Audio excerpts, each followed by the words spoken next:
आज का देखिए पहला क्वेश्चन है, कौन सा तत्व जो है सिलिकॉन के समान संयोजकता को प्रदर्शित करते हैं। मतलब कि सिलिकॉन के समान जो वैलेंसी होगी इसमें से किस ऑप्शन में आपको दिख रहा है। चार ऑप्शन आपको दिए गए हैं, तो सबसे पहला प्रयास आपको करना है। अगर आपको समय ज़्यादा चाहिए तो वीडियो को रोक करके आप समय ले सकते हैं। देखिए बहुत से लोग क्या करेंगे, उनको सिलिकॉन की क्या है परमाणु क्रमांक मालूम होता है तो इलेक्ट्रॉनिक विन्यास निकाल करके 2, 8, 4 इससे वो उनको वैलेंसी को ज्ञात कर सकते हैं। जब उनको वैलेंसी ज्ञात हो गई तो चार ऑप्शन में से जिसकी जिसकी संयोजकता 4 होगी उसको सही कर सकते हैं। लेकिन एक और तरीका है जो कि आसान तरीका होगा, जिसमें वैलेंसी अगर आपको नहीं भी मालूम है तो आप ये पता कर लीजिए कि सिलिकॉन किस ग्रुप में आता है। तो सिलिकॉन आता है कार्बन वाले ग्रुप में, और कार्बन के ग्रुप को मैंने आपको याद करने का तरीका बताया था, काशी, गय, शंकर, पार्वती, इस तरह मैंने आपको याद करने को बताया था। तो सिलिकॉन देखिए इसी ग्रुप में आता है, तो इस ग्रुप के सभी की वैलेंसी सेम होगी। जैसे कार्बन की वैलेंसी भी 4 होगी, सिलिकॉन की भी 4 होगी, चौथे ग्रुप में आ रहे हैं तो सभी की वैलेंसी यहाँ पर 4 होगी। तो आप ये देख लीजिए कि आपके ऑप्शन में कौन कौन रखे गए हैं। देखिए कार्बन रखा गया है और जर्मेनियम रखा गया है, तो सही ऑप्शन होगा पहला वाला ऑप्शन, क्योंकि ये सारे जो हैं सिलिकॉन के ही ग्रुप में आते हैं। तो इस हिसाब से सही ऑप्शन कौन सा होगा, पहला वाला ऑप्शन। प्रकाश हवा से किसी माध्यम ए में प्रवेश करता है जिसका अपवर्तनांक 1.33 है, तो माध्यम ए में प्रकाश की चाल आपको ज्ञात करनी है। चलिए कैसे करेंगे। देखिए यहाँ पर आपको मालूम है कि अपवर्तनांक का फार्मूला क्या होता है। यहाँ पर हम लोग n बराबर क्या जानते हैं, निर्वात में प्रकाश का वेग बटे माध्यम में प्रकाश का वेग। तो यहाँ पर आपको निकालना क्या है, माध्यम ए में प्रकाश का वेग निकालना है। तो सबसे पहले आपको ऊपर रखना पड़ेगा निर्वात में प्रकाश का वेग। तो निर्वात में प्रकाश का वेग तो आपको याद ही करना होता है, क्या होता है 3 × 10⁸ मीटर पर सेकंड होता है। और माध्यम में प्रकाश का वेग आपको निकालना है, जो कि ए माध्यम दिया गया है तो हम लोग ए लिख लेते हैं। ठीक है, ये हमें ए निकालना है। एन की वैल्यू आपको 1.33 दी गई है, तो यहाँ पर एन की वैल्यू आप लोग 1.33 रख लीजिए। फिर इसके बाद 3 × 10⁸ और नीचे ए रख लीजिए। तो ए बराबर क्या आ जाएगा, ए बराबर आ जाएगा 3 × 10⁸ अब आप इसकी वैल्यू निकालेंगे तो ये निकल कर आएगी 2.255, इस प्रकार से निकल कर आएगी। तो इसे आप लिख सकते हैं × 10⁻, यहाँ पर 8 भी होगा। ठीक है, तो अब इसे आप लिख सकते हैं 2.26 लिख लीजिए और × 10⁸ मीटर पर सेकेंड। तो सही ऑप्शन कौन सा होगा, सही ऑप्शन होगा तीसरा वाला ऑप्शन। तो आपको ये याद रखना है कि अपवर्तनांक बराबर क्या होता है। तो n बराबर होता है निर्वात में प्रकाश का वेग बटे माध्यम में प्रकाश का वेग। कोई दो वैल्यू आपको देगा और एक वैल्यू आपको निकालना होगा, और निर्वात में प्रकाश का वेग आपको याद करके चलना है, 3 × 10⁸ मीटर पर सेकंड होता है। तीसरा क्वेश्चन है, निम्नलिखित में से कौन सा कथन गलत है। ठीक है, ये 4 ऑप्शन है, आपको सभी प्रश्न एग्जाम में इसी प्रकार से पढ़ने हैं। बहुत से लोग क्या करते हैं, सही को सही कराते हैं, लेकिन प्रश्न में पूछिए आपसे गलत पूछा गया है।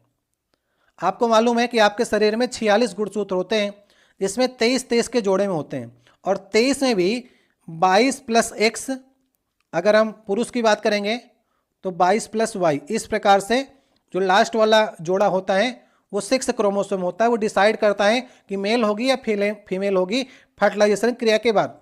तो ये हमने आपको मेल का बताया कि इस प्रकार से इसकी रचना होती है, और फीमेल वाले में 22 + x और 22 + x। तो फीमेल में क्या होता है कि लास्ट का जो 6 क्रोमोसोम होता है वो x और x ही होता है, और मेल में x और y होता है।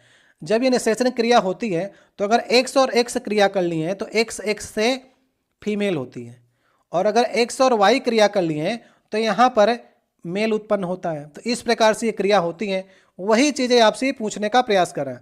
यहाँ पर लिखा गया है प्रत्येक जनन कोशिका प्रत्येक युग्म से, मतलब प्रत्येक युग्म से एक गुणसूत्र ग्रहण करेगी। ये बात बिल्कुल सही है। अब यहाँ पर देखिए प्रत्येक जीन एक विशेष लक्षण को प्रदर्शित करता है। गुणसूत्र के अंदर जीन होता है, जीन ही एक पीढ़ी से दूसरी पीढ़ी में सब कुछ ले जाता है, तो प्रत्येक जीन एक विशेष लक्षण को प्रदर्शित करता है, ये भी सही है। जीन गुणसूत्र पर स्थित होते, ये भी सही है।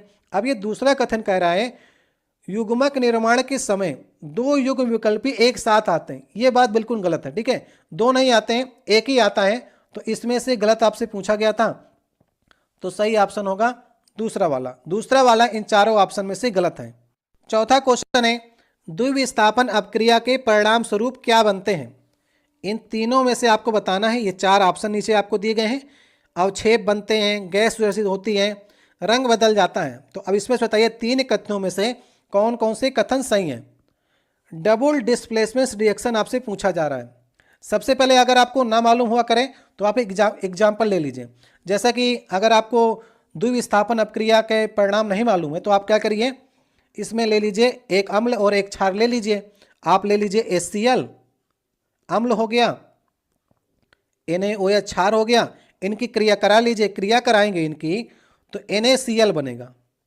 डबल डिस्प्लेसमेंट का मतलब होता है अगर ये प्लस है, ये माइनस है, ये प्लस है और ये माइनस है, तो प्लस वाला इस माइनस के पास चला जाएगा और Cl माइनस वाला इस प्लस के पास चला जाएगा। तो यहाँ पर से डबल डिस्प्लेसमेंट हो जाता है। तो यहाँ पर देखिए Na इस Cl के पास चला गया और OH के पास अगर H जाएगा तो वाटर बन जाएगा H2O। तो दोनों का यहाँ पर विस्थापन हुआ, H का भी हुआ, Cl का भी हुआ, यहाँ पर Na का भी हुआ और OH का भी हुआ। तो 1 2 3 4 से भी कुछ लोग याद रखते हैं, तो इस तरह से भी याद कर लीजिएगा। ठीक है, तो यहाँ पर मेन बात हम लोग समझते हैं कि पूछना क्या चाह रहा है। पूछना यह चाह रहा है कि क्या अवक्षेप बनता है। बिल्कुल सही बात है। ये NaCl जो है ये PPT के फार्म में होता है, प्रेसिपिटेट बनाता है, जो कि नीचे तली में बैठ जाता है। जो नीचे तली में बैठ जाएगा वो अवक्षेप हो जाता है। तो NaCl या किसी अन्य प्रकार की रिएक्शन होगी तो वहाँ पर अवक्षेप बनता है, PPT बनता है। गैस उत्सर्जित होती है, ये बात बिल्कुल गलत है। गैस नहीं बनती है, वाटर बनता है या कोई अन्य बन सकता है, लेकिन गैस नहीं होती है। रंग बदल जाता है, बिल्कुल सही बात है। देखिए यहाँ पर ये अम्ल है, ये क्षार है, इनके अलग अलग रंग हैं, लेकिन NaCl आप जानते हैं नमक का रंग जो होता है वो सफ़ेद रंग का होता है, तो कलर चेंज हो जाता है। तो ये 2 ही कथन सही है, पहला और तीसरा वाला कथन जो है वो सही होगा। तो यहाँ पर चलिए सही ऑप्शन को देख ही लेते हैं। तो सही ऑप्शन होगा पहला और तीसरा, ये चौथा ऑप्शन सही होगा। ठीक है, जहाँ पर पहला और तीसरा मिलेगा ना वो ऑप्शन जो है वो चौथा ऑप्शन है, ये आपको सही करके चलना है। 5वां क्वेश्चन है, यहाँ पर लिखा गया है सलाभों और अन्य कीटों को प्रतिकर्षित करने के हेतु नेप्थलीन की गोलियां किससे प्राप्त की जाती हैं। नेप्थलीन आप जानते हैं, जैसा कि आप वॉशरूम में प्रयोग करते होंगे, सफ़ेद कलर की गोलियां होती हैं। तो वो क्या करती हैं, जो कीट होते हैं जैसा कि कीट पतंगे हो गए, जो भी हानिकारक जो होते हैं उनको क्या करती, प्रतिकर्षित करती है, वहाँ पर जमने नहीं देती है।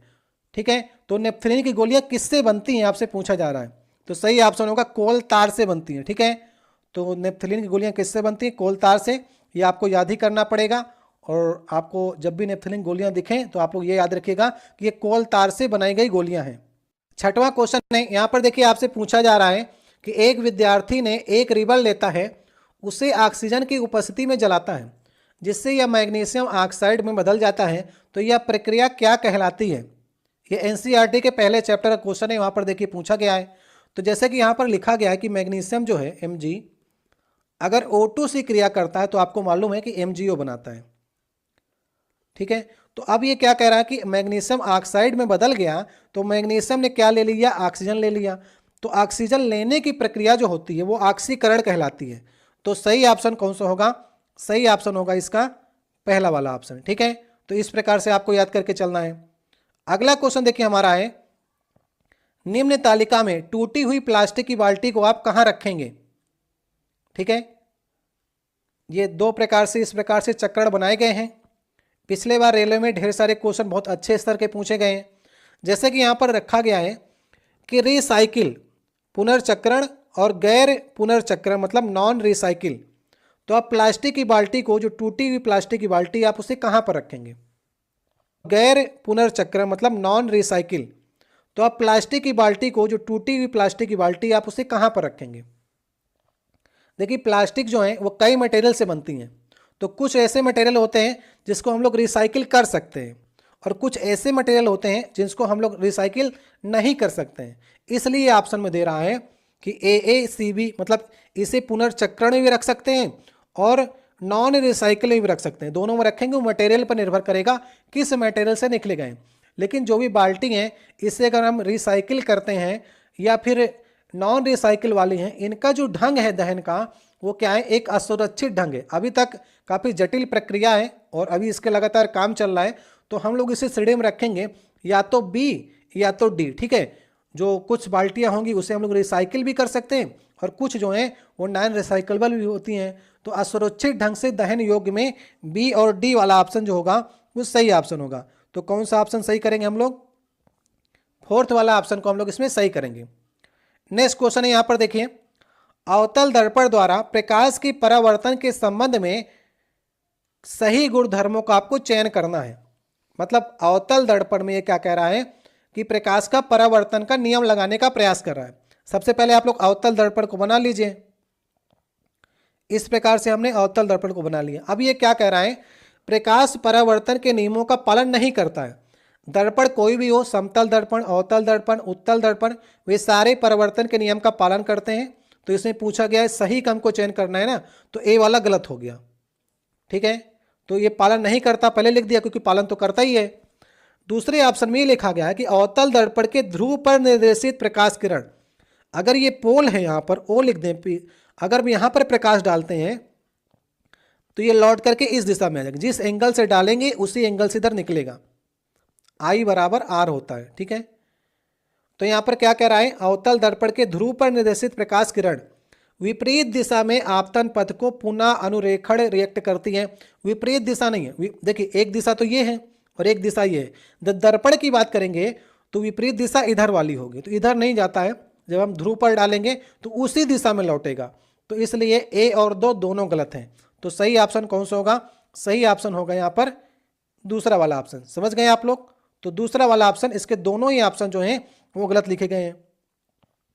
यहाँ पर देखिए नेक्स्ट क्वेश्चन है, गोलीय दर्पण द्वारा उत्पन्न आवर्धन में किसके बराबर होगा। गोलीय दर्पण में आपको मालूम है आवर्धन का फार्मूला m बराबर क्या होता है, दो फार्मूले होते हैं।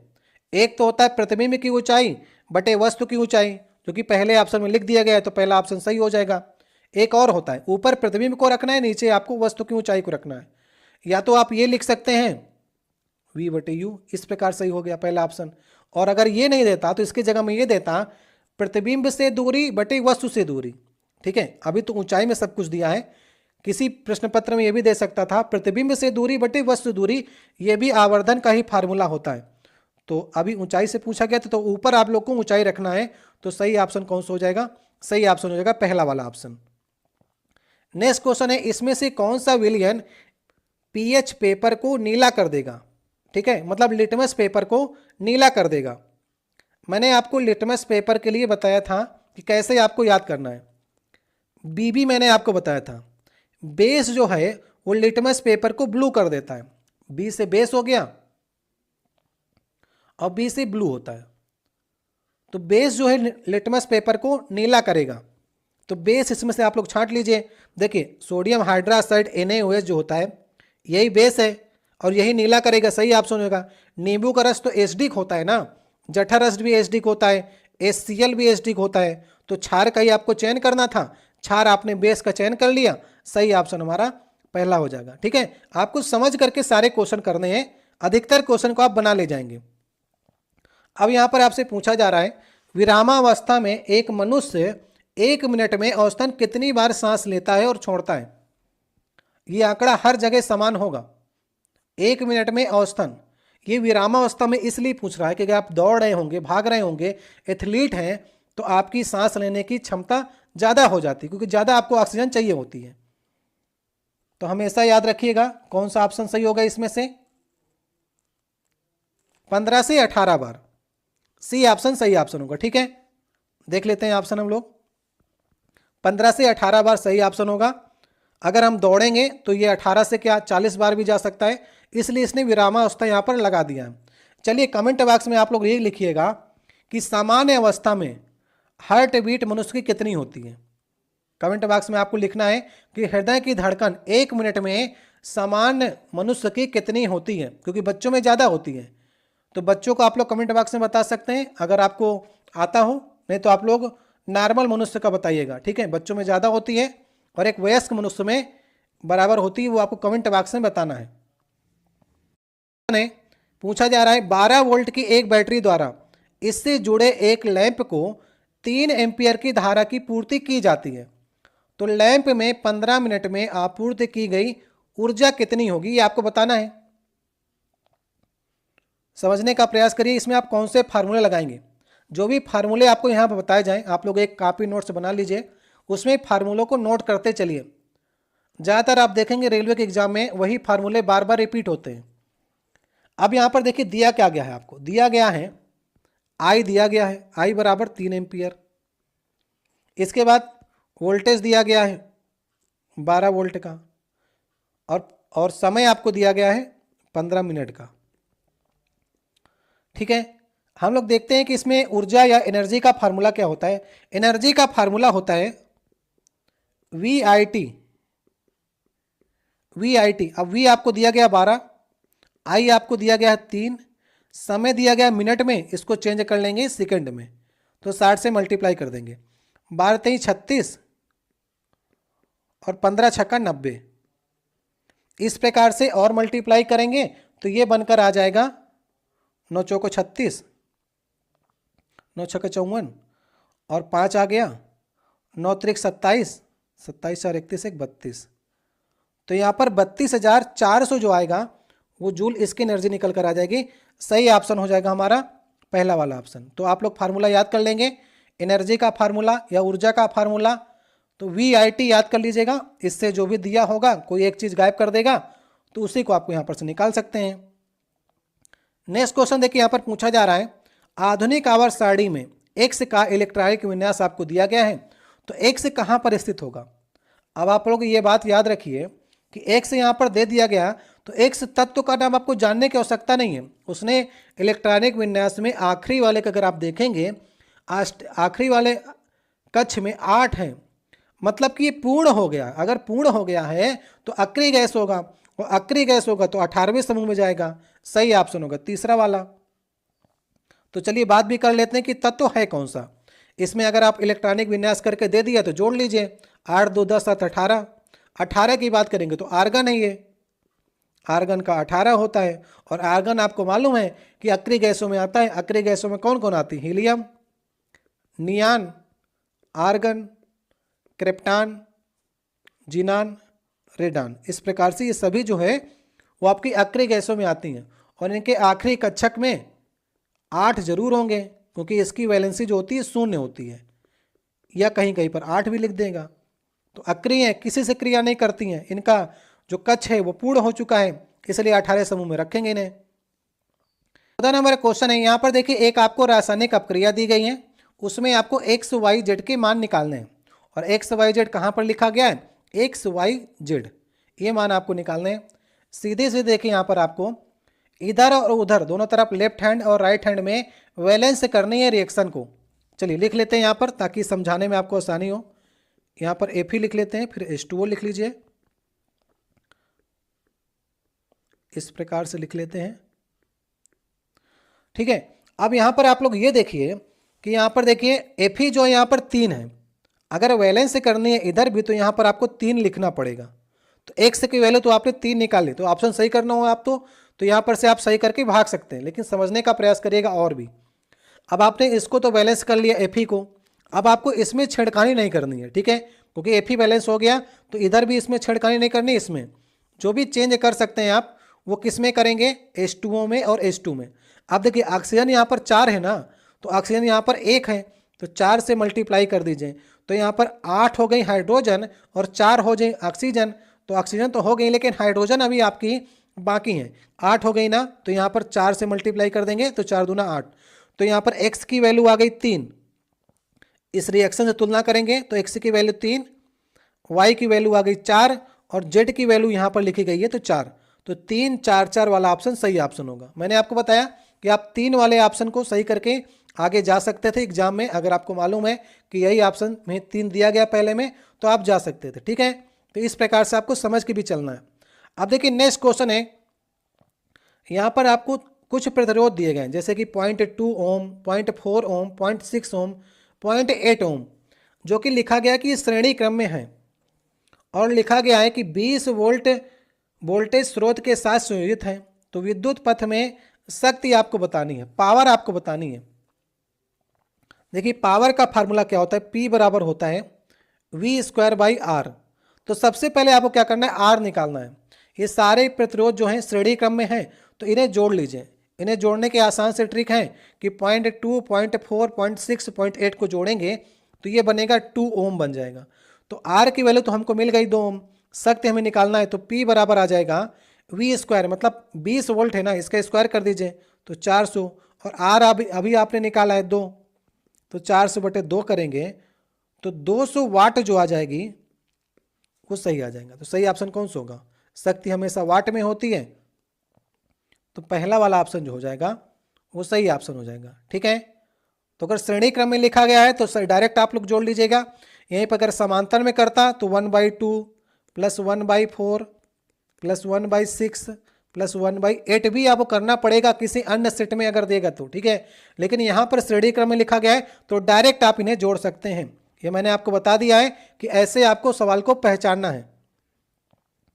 अब देखिए यहाँ पर लिखा गया है प्लास्टर ऑफ पेरिस में उपस्थित क्रिस्टलीकरण में जल अणुओं की संख्या कितनी होगी। ठीक है, पिछले बार भी हमने साइंस स्पेशल के ढेर सारे सेट कराए थे। जो लोग नए होंगे वो अब नई प्रकार से पढ़िएगा कि किस प्रकार से हम आपको याद कराने का प्रयास करते हैं। देखिए प्लास्टर ऑफ पेरिस और जिप्सम में कई लोग कंफ्यूज होते हैं, उसका एक आपको आसान सा तरीका बता देते हैं। आज से आप जिप्सम और प्लास्टर ऑफ पेरिस में कभी कंफ्यूज नहीं होंगे, और खास करके जल अणुओं की संख्या में। सबसे पहले आप लोग जिप्सम का फार्मूला देख लीजिए। जिप्सम का फार्मूला होता है, जिप्सम का देखिए फार्मूला क्या होता है, CaSO4 × 2H2O। इसी से देखिए क्या निकलता है, इसी से प्लास्टर ऑफ पेरिस का फार्मूला निकलता है। जब हम लोग इसको गर्म करते हैं और इसका 3/4 पानी निकाल दें, 3/4 पानी निकाल देंगे तो प्लास्टर ऑफ पेरिस बन जाएगा। तो प्लास्टर ऑफ पेरिस का फार्मूला क्या हो जाएगा, CaSO4 × ½ H2O। अंतर समझिएगा, जिप्सम में 2H2O होते हैं, पानी के 2 अणु होते हैं, जबकि प्लास्टर ऑफ पेरिस में ½ H2O होते हैं। तो जल अणुओं की संख्या कितनी होगी, आधी होगी। ठीक है, अब कैसे याद करना है, जैसे प्लास्टर ऑफ पेरिस, प्लास्टर आपके हाथ में अगर चढ़ गया तो डॉक्टर क्या कहता है कि भैया पानी से दूर रहिएगा। उसी प्रकार से जिप्सम जो है, जिप्सम में तो ठीक है, लेकिन जब प्लास्टर ऑफ पेरिस बन जाएगा तो पानी से कम दूरी रहना है। तो बिल्कुल से उसके 3/4 जो है पानी निकाल दीजिए, तभी प्लास्टर आपके चढ़ेगा। पानी बिल्कुल से मनाही हो जाता है। जब प्लास्टर आपके कहीं भी शरीर में अंग टूट गया तो प्लास्टर चढ़ेगा, तो पानी बिल्कुल कम हो जाएगा। तो जिप्सम और POP मतलब प्लास्टर ऑफ पेरिस में यही अंतर है कि इसमें पानी के अणु आधे होते हैं, और कहीं कहीं पर इसे ऐसे लिख देता है, ये 2 को आगे ले आता है। तो कंफ्यूज मत होइएगा, ये 2 आगे आने का मतलब यही है कि ये पानी के अणु आधे हैं। तो ये भी आपका प्लास्टर ऑफ पेरिस का ही फार्मूला है। तो दोनों फार्मूले किसी ऑप्शन में लिख सकता है। तो कंफ्यूज मत होइएगा कि आधा पानी का अणु कहाँ गया, तो आधा यही है, यहाँ पर 2 आगे ले आता है। तो सही ऑप्शन कौन सा ऑप्शन हो जाएगा, सही ऑप्शन हो जाएगा चौथा वाला ऑप्शन। अब देखिए नेक्स्ट क्वेश्चन है, अन्य मापदंडों को स्थिर रखते हुए प्रतिरोध की लंबाई पर किसका मान 2 गुना हो जाता है। देखिए इस प्रकार से क्वेश्चन को काफ़ी ढंग से आपको समझना होता है। हिंदी के लैंग्वेज थोड़ी टफ होती है, इंग्लिश से जो लोग पढ़ते हैं उनके लिए थोड़ा आसान हो जाता है। अब देखिए प्रतिरोध को यहाँ पर आपको ज्ञात करने के लिए प्रतिरोध का एक फार्मूला होता है।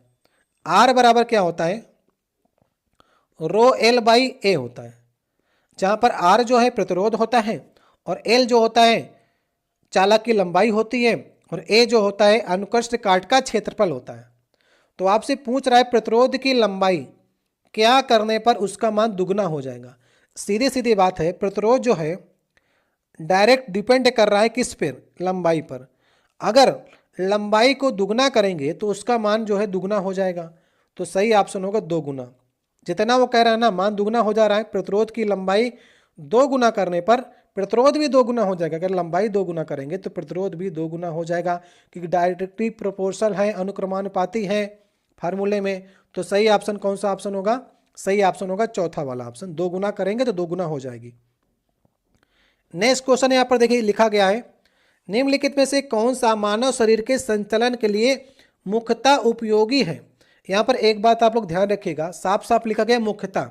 वैसे तो यहाँ पर जो ऊतक लिखे गए हैं वे सारे उपयोगी हैं, लेकिन मुख्यतः आपसे पूछा गया है तो किनको आप सही करेंगे। मनुष्य के शरीर के संचालन के लिए तंत्रिका ऊतक और पेशी ऊतक। तंत्रिका पूरे शरीर का नियंत्रण करेगी और पेशी ऊतक जो हैं वो सभी कार्य को करेंगे। तो सबसे महत्वपूर्ण जो 2 ऊतक की अगर बात करेगा तो आपको सही करना है तंत्रिका ऊतक और पेशी ऊतक। ठीक है, तो ये सही ऑप्शन हो गया। क्वेश्चन देखिए हमारा 19 नंबर क्वेश्चन है। यहाँ पर आपसे पूछा जा रहा है, एक प्रकाश किरण जो है वायु माध्यम से जल माध्यम की ओर प्रवेश करती है और जल माध्यम का आपका अपवर्तनांक दे रखा है 1.33, जहां पर आपतन कोण x अंश और अपवर्तन कोण जो है y अंश है। तो अनुपात आपको साइन y अपन साइन x का कितना होगा ये आपको बताना है। ठीक है, चलिए आप लोग भी करने का प्रयास करिए, यहां पर समझने का प्रयास करते हैं क्या कहना चाह रहा है। देखिए यहां पर हम मान लेते हैं कि ऊपर वाला माध्यम जो है वायु है, क्योंकि वायु से आ रहा है जल की ओर, तो ऊपर का माध्यम जो होगा विरल माध्यम होगा और नीचे वाला माध्यम जो होगा वो सघन माध्यम है, क्योंकि जल सघन में आता है। ठीक है, तो इसका नियम आप जानते हैं, आपतन कोण जो है इंसिडेंट एंगल यहां पर आपको दे ही रखा है कि x अंश है, तो x अंश हो गया। और जब विरल से सघन में कोई भी किरण आती है तो अभिलंब की ओर झुक जाती है, मतलब ये अभिलंब हो गया हमारा, तो इसकी ओर ये किरण झुक जाएगी। और यहाँ पर अपवर्तन जो है वो y दिया है, y एंगल यहाँ पर दिया है। और आपको मालूम है कि स्नेल का नियम क्या कहता है, अपवर्तनांक बराबर sine I upon sine R होता है, जहाँ पर I क्या है इंसिडेंट एंगल है और R क्या है रिफ्लेक्ट एंगल है। तो अगर हम इसके अनुसार से देखेंगे तो sine x upon sine y, ठीक है, तो इंसिडेंट जो है हमारा यहाँ पर देखिए वो y में हो रहा है, तो y का अपवर्तनांक होता है 1 और r जो है जल है और जल का अपवर्तनांक होता है 1.3। तो सही ऑप्शन कौन सा ऑप्शन हो जाएगा इसमें से, देखिए सही ऑप्शन हो जाएगा यहाँ पर चौथा ऑप्शन, तो इसका चौथा ऑप्शन सही ऑप्शन हो जाएगा। अब नेक्स्ट देखिए हमारा 20 नंबर क्वेश्चन है, यहाँ पर आपसे पूछने का प्रयास किया है, लड़कियों को मासिक धर्म या फिर रजोधर्म के दौरान संक्रमण और बीमार होने से बचने के लिए स्वास्थ्य और स्वच्छता के संबंध में विशेष ध्यान रखना चाहिए, इस हिसाब से कौन सा कथन गलत है। ठीक है, तो ये मासिक धर्म जब होता है तो यहाँ पर क्या होता है, लड़कियों को हर 4-5 घंटे बाद पैड बदलने की आवश्यकता होती है, ये बात बिल्कुल सही है, स्वच्छता का बहुत ध्यान रखना चाहिए। लड़कियों को अपने मासिक धर्म या रजोधर्म चक्र का ध्यान रखना चाहिए, उसकी डेट निश्चित होती है, उसकी शुरुआत से ही तैयार हो जाना चाहिए, ये बात बिल्कुल सही है। पोषण संबंधी जरूरतों को पूरी करने के लिए चिप्स और डिब्बाबंद नाश्ते का सेवन करना चाहिए, ये तो बिल्कुल गलत है, गलत आपसे पूछा है ना, तो ये गलत होगा, इस पर थोड़ा ध्यान रखा जाए और इस तरह की बाहर की चीज़ें नहीं खानी चाहिए, क्योंकि इससे पोषण जो है वो पूरी तरह से नहीं मिल पाता है। तो गलत पूछा था, तो सेवन करना चाहिए तो नहीं करना चाहिए, तो ये सही हो जाएगा। और सैनिटरी नैपकिन का तैयार करना, घर में तैयार की जाने वाले इस्तेमाल करनी, ये सही है। तो इसमें गलत पूछा था, तो तीसरा ऑप्शन सही होगा। ये तो पढ़ करके बहुत ही आसानी से आप इसे सही कर सकते हैं। ठीक है, तो हमारा 20 नंबर क्वेश्चन था।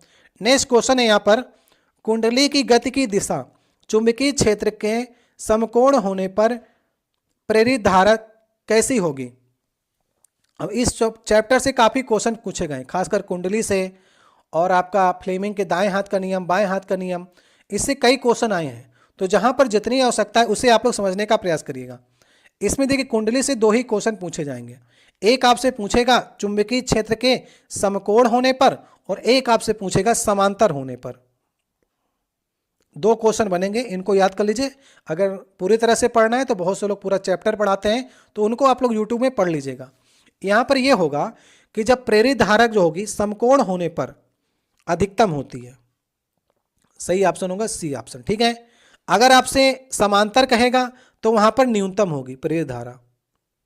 बस इससे 2 ही क्वेश्चन बनेंगे, एक आपसे चुंबकीय क्षेत्र के समकोण होने पर प्रेरित धारा कैसी होगी, अधिकतम होगी, और अगर चुंबकीय क्षेत्र के समानांतर होने पर क्या होगा, न्यूनतम होगा। ये 2 ही चीजें आपको याद रखनी है, वरना आप जब पूरा पढ़ेंगे तो आपको याद करना पड़ेगा कैसे, कि आपको सबसे पहले फाई का मान निकालना होगा, बी ए साइन थीटा। अब यहाँ पर अगर समकोण है तो साइन थीटा यहाँ पर बी और ए के बीच का एंगल जो होगा वो 180 डिग्री बनेगा, तो यहाँ पर बी का मान जो आएगा यहाँ पर 180 डिग्री में। फिर फाई जो डिफाइन करेगा वो फोर्स को डिफाइन करेगा, फिर उससे जो है धारा का मान निकल कर आएगा। तो ये पूरे चैप्टर को पढ़ने के बाद ही आपको इस प्रकार से फ्लेक्स निकाल के समझ में आएगा। लेकिन 2 बातें याद रखिएगा, समकोण होगा तो प्रेरित धारा की दिशा अधिकतम होगी और समांतर होगा तो प्रेरित धारा की दिशा न्यूनतम होगी। इस प्रकार से आप आसानी से काम चला सकते हैं। देखिए हमारा 22 नंबर क्वेश्चन है, यहाँ पर ही पूछा जा रहा है कि यदि तांबे के एक तार को किसी एक समान चुंबकीय क्षेत्र से गुजारा जाता है तो इसमें प्रेरित धारा की दिशा निम्नलिखित में से किसका उपयोग करके ज्ञात की जा सकती है। 4 ऑप्शन है, फ्लेमिंग के दाएं हाथ का नियम, मैक्सवेल के बाएं हाथ का नियम, फ्लेमिंग के बाएं हाथ का नियम और मैक्सवेल के दाएं हाथ का नियम। तो देखिए मैक्सवेल तो इसमें गलत हो जाएगा, क्योंकि मैक्सवेल जो है पकड़ के लिए होता है, खास करके स्क्रू की जगह में जब बात करेंगे और फोर्स के ऊपर की बात करेंगे तो वो तो यहाँ पर मैक्सवेल का नियम तो खत्म हो जाएगा। अब दो ही बचेंगे, फ्लेमिंग के दाएं हाथ का नियम और फ्लेमिंग के बाएं हाथ का नियम। इन दोनों में काफ़ी कन्फ्यूजन होता है, आज आपके कन्फ्यूजन को दूर करते हैं। और फ्लेमिंग का जो दाएं हाथ का नियम है वो खास करके प्रेरित धारा की दिशा ज्ञात करने में किया जाता है। आज से आप नोट्स बना कहीं पर नोट कर लीजिए। फ्लेमिंग का दाएं हाथ का नियम प्रेरित धारा की दिशा, और फ्लेमिंग के बाएं हाथ का नियम जो होता है उसको अभी आप लोग ध्यान रखिएगा। उसमें जो है ये क्या करता है, बल की पहचान करने के लिए करता है। जब बल की पहचान करने करेगा तो बाएं हाथ का नियम काम करेगा और दाएं हाथ का नियम प्रेरित धारा की दिशा को ज्ञात करने के लिए किया जाता है। तो सही ऑप्शन कौन सा ऑप्शन होगा? सही ऑप्शन होगा पहला वाला ऑप्शन। और आप लोग याद रखिएगा एक क्वेश्चन इसमें से और बन सकता है कि इसमें यह पूछा जाता है मोटर और जनरेटर, इसमें से कौन फ्लेमिंग के दाएं हाथ पर नियम पे काम करता है और कौन बाएं हाथ के नियम पर काम करता है। तो जनरेटर जो होता है वो फ्लेमिंग के दाएं हाथ के नियम पर काम करता है और मोटर जो होती है वो फ्लेमिंग के बाएं हाथ के नियम पर काम करती है। ये भी क्वेश्चन आपसे एग्जाम में पूछ सकता है, इसलिए पहले से आपको बता दे रहे हैं कि क्या क्या क्वेश्चन फ्लेमिंग के दाएं हाथ और बाएं हाथ से बन सकते हैं। ठीक है, तो पहला ऑप्शन सही ऑप्शन होगा। अब यहां पर देखिए 23 नंबर क्वेश्चन है, यहां पर पूछा जा रहा है आपसे प्रकाश संश्लेषण के उत्पादों का पत्तियों से पादप के अन्य भागों तक परिवहन कौन करता है। ये तो आपको सबको मालूम है कि जब पत्तियां भोजन बनाती हैं तो भोजन को पूरे पेड़ में फैलाने का काम किसका होता है? फ्लोएम का होता है।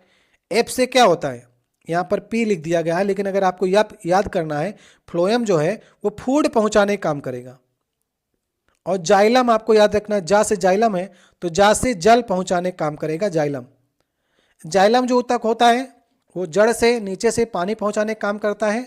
और अगर खाने की बात करेगा, प्रकाश संश्लेषण के दौरान जो उत्पाद बनता है, खाना बनता है, पत्तियों से पादप के अन्य भाग पर फ्लोएम मतलब कि फूड पहुंचाने का काम क्या करेगा? फ्लोएम। जल पहुंचाने का काम जाइलम और फूड पहुंचाने का काम जो होगा वो फ्लोएम करेगा। सही ऑप्शन होगा चौथा वाला ऑप्शन। नेक्स्ट देखिए हमारा क्वेश्चन है 24 नंबर क्वेश्चन होगा पादप जड़ कोशिकाएं को भी ऊर्जा उत्पन्न करने के लिए ऑक्सीजन की आवश्यकता होती है। यह ऑक्सीजन जड़ कहां से प्राप्त करती हैं? जो पादप की जड़ कोशिकाएं होती हैं उनको भी ऊर्जा उत्पन्न करने के लिए ऑक्सीजन की आवश्यकता होती है। और जमीन के अंदर ऑक्सीजन कैसे मिलती है? मृदा कणों के बीच में जो वायु का अवकाश होता है, क्योंकि मृदा पूरी तरह से डेंस नहीं होती है, उसमें जगह जगह पर वायु होती है, तो वहीं पर से जड़ें क्या करती हैं?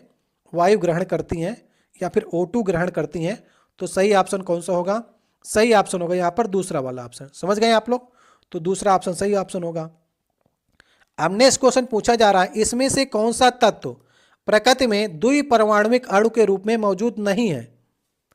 ठीक है, बहुत से क्वेश्चन ऐसे मिले हैं जहां पर आपसे नहीं पूछा जा रहा है। और वीडियो आपको अच्छा लगे तो वीडियो को लाइक कर दीजिएगा। ये आज का 25 नंबर क्वेश्चन है, आज का लास्ट क्वेश्चन होगा। एक दो क्वेश्चन आपको देने का प्रयास करेंगे, देखते हैं आप इसमें से कितने क्वेश्चन को सही कर पाते हैं। ठीक है, तो द्विपरमाणु कौन सा नहीं है? नाइट्रोजन जो है N2 बनाता है तो 2 परमाणु से बनकर बना है। क्लोरीन Cl2 बनाता है, ये भी 2 परमाणु से बनेगा। हाइड्रोजन H2 बनाता है, ये भी 2 परमाणु से बनेगा। हीलियम जो है वो अक्रिय गैस है, तो ये तो किसी के साथ क्रिया ही नहीं करेगा, सिंगल रहता है, तो ये द्विपरमाणुक अणु मौजूद नहीं है। तो सही ऑप्शन कौन सा होगा? सही ऑप्शन होगा इसमें से चौथा वाला ऑप्शन। समझ गए आप लोग? तो ये हमारे 25 क्वेश्चन की सीरीज थी। आज का देखिए पहला क्वेश्चन है, यहाँ पर आपसे पूछा जा रहा है निम्नलिखित में से कौन सी उदासीनीकरण अपक्रिया है। उदासीनीकरण मतलब कि न्यूट्रल रिएक्शन इसमें से कौन सी है। यहाँ पर 3 आपको अपक्रिया दी गई हैं, पहली, दूसरी और तीसरी, और ये 4 ऑप्शन आपको दिए गए हैं। तो इसमें से बताइए कितनी रिएक्शन आपको उदासीनीकरण अपक्रिया लग रही हैं। सबसे पहले एक बार आपको प्रयास करना है। आपको मालूम होगा कि न्यूट्रल रिएक्शन कौन सी रिएक्शन होती हैं? जहां पर एसिड प्लस बेस रिएक्शन करते हैं, उससे क्या बनता है? साल्ट और वाटर बनता है। ठीक है, तो वे रिएक्शन जो कहलाती हैं वो उदासीनीकरण अपक्रिया कहलाती हैं। तो आप यहां पर पहचान लीजिए क्या एसिड और बेस की रिएक्शन हो रही है कि नहीं। देखिए ये बेस है, NaOH क्या है, क्षार है, ये अम्ल है, तो ये साल्ट बनेगा और वाटर बनेगा। तो ये अपक्रिया जो है उदासीनीकरण अपक्रिया है। HNO3 क्या है, अम्ल है, KOH क्षार है, तो ये साल्ट और वाटर बन रहा है। सही ऑप्शन ये भी हो गया। HCl और NaOH, ये तो पहले रिएक्शन का उल्टा ही लिख दिया ना। यहाँ पर देखिए NaOH पहले किया था, अब बाद में कर दिया, HCl बाद में किया था, पहले कर दिया, तो ये तो पहले वाली रिएक्शन ही हो गई। यहाँ पर भी साल्ट और वाटर बन रहा है। तो इसके तीनों जो रिएक्शन है, पहला, दूसरा और तीसरा, ये लास्ट वाले ऑप्शन की ओर आप जाएंगे तो तीनों रिएक्शन जो हैं वो न्यूट्रल रिएक्शन या फिर उदासीनीकरण अपक्रिया हैं। तो सही ऑप्शन कौन सा होगा, लास्ट वाला ऑप्शन सही ऑप्शन होगा। अब देखिए दूसरा क्वेश्चन है, यहां पर आपसे पूछा जा रहा है प्रोपेन अणु में 3 कार्बन परमाणुओं द्वारा सभी हाइड्रोजन परमाणुओं के साथ कुल कितने इलेक्ट्रॉन साझेदारी करते हैं या की जाती है। सबसे पहले आपको मालूम हो चाहिए प्रोपेन किस श्रेणी में आता है, तो एल्केन की श्रेणी में आता है। और एल्केन का फार्मूला कैसे बनता है, CnH2n+2, मतलब अगर C की संख्या 1 होगी तो हाइड्रोजन को डबल से 2 ज्यादा करना पड़ेगा। तो प्रोपेन में 3 कार्बन के परमाणु होते हैं, तो H कितने हो जाएंगे, तो 2 गुना से 2 ज्यादा करेंगे, 3 दूना 6, 2 8 हो जाएंगे। अगर हम इसका डायग्राम बनाने का प्रयास करेंगे तो कैसे बनेगा, 3C को सबसे पहले सिंगल सिंगल बांड तो हर जगह होंगे क्योंकि एल्केन श्रेणी का है। एल्केन में डबल बांड होते हैं और एल्काइन में ट्रिपल बांड होते हैं। तो इस प्रकार से देखिए C हमारे 3 होंगे तो H 8 होंगे। अब ये कह रहा है कार्बन के जो परमाणु हैं 3, वो कितने हाइड्रोजन के साथ में इलेक्ट्रॉनों की साझेदारी कर रहे हैं। तो देखिए यहाँ पर सभी इलेक्ट्रॉन अगर यहाँ पर रखे जाएं तो इसमें से 8 बांड बन रहे हैं, और 8 बांड मतलब कि सभी कार्बन जो हैं वो 8 हाइड्रोजन के साथ में साझेदारी कर रहे हैं इलेक्ट्रॉन के साथ में। तो सही ऑप्शन होगा हमारा तीसरा वाला ऑप्शन। तो इस प्रकार से आप इसे कर सकते हैं। जहां पर डबल बांड बनता है, जहां पर हम बात करें अगर एल्केन की, तो उसका फार्मूला क्या होता है उसको भी आप लोग देख लीजिए, CnH2n होता है। अगर C की संख्या यहां पर 2 रखेंगे तो H हमारे 4 होंगे, ठीक है। और यहां पर एल्काइन की बात करेंगे तो CnH2n-2 होता है। अगर C की संख्या यहां पर 3 रखेंगे तो 2 गुने से 2 कम, मतलब कि 6 में से 2 घटाएंगे तो वो 4 हो जाएंगे। तो इस प्रकार से आपको समझ करके चलना है। तो यहां पर आपसे एल्केन ही पूछा गया था। अब देखिए तीसरा क्वेश्चन है, यहां पर पूछा जा रहा है आपसे कि निम्नलिखित में से कौन सा शारीरिक परिवर्तन यौन विकास का चरण का एक हिस्सा नहीं है, ठीक है। पूरा प्रश्न लास्ट तक पढ़ने का प्रयास करिएगा क्योंकि लास्ट में ही पूरा खेल कर देता है। कहीं कहीं पूछेगा कि है और कहीं पूछेगा नहीं है।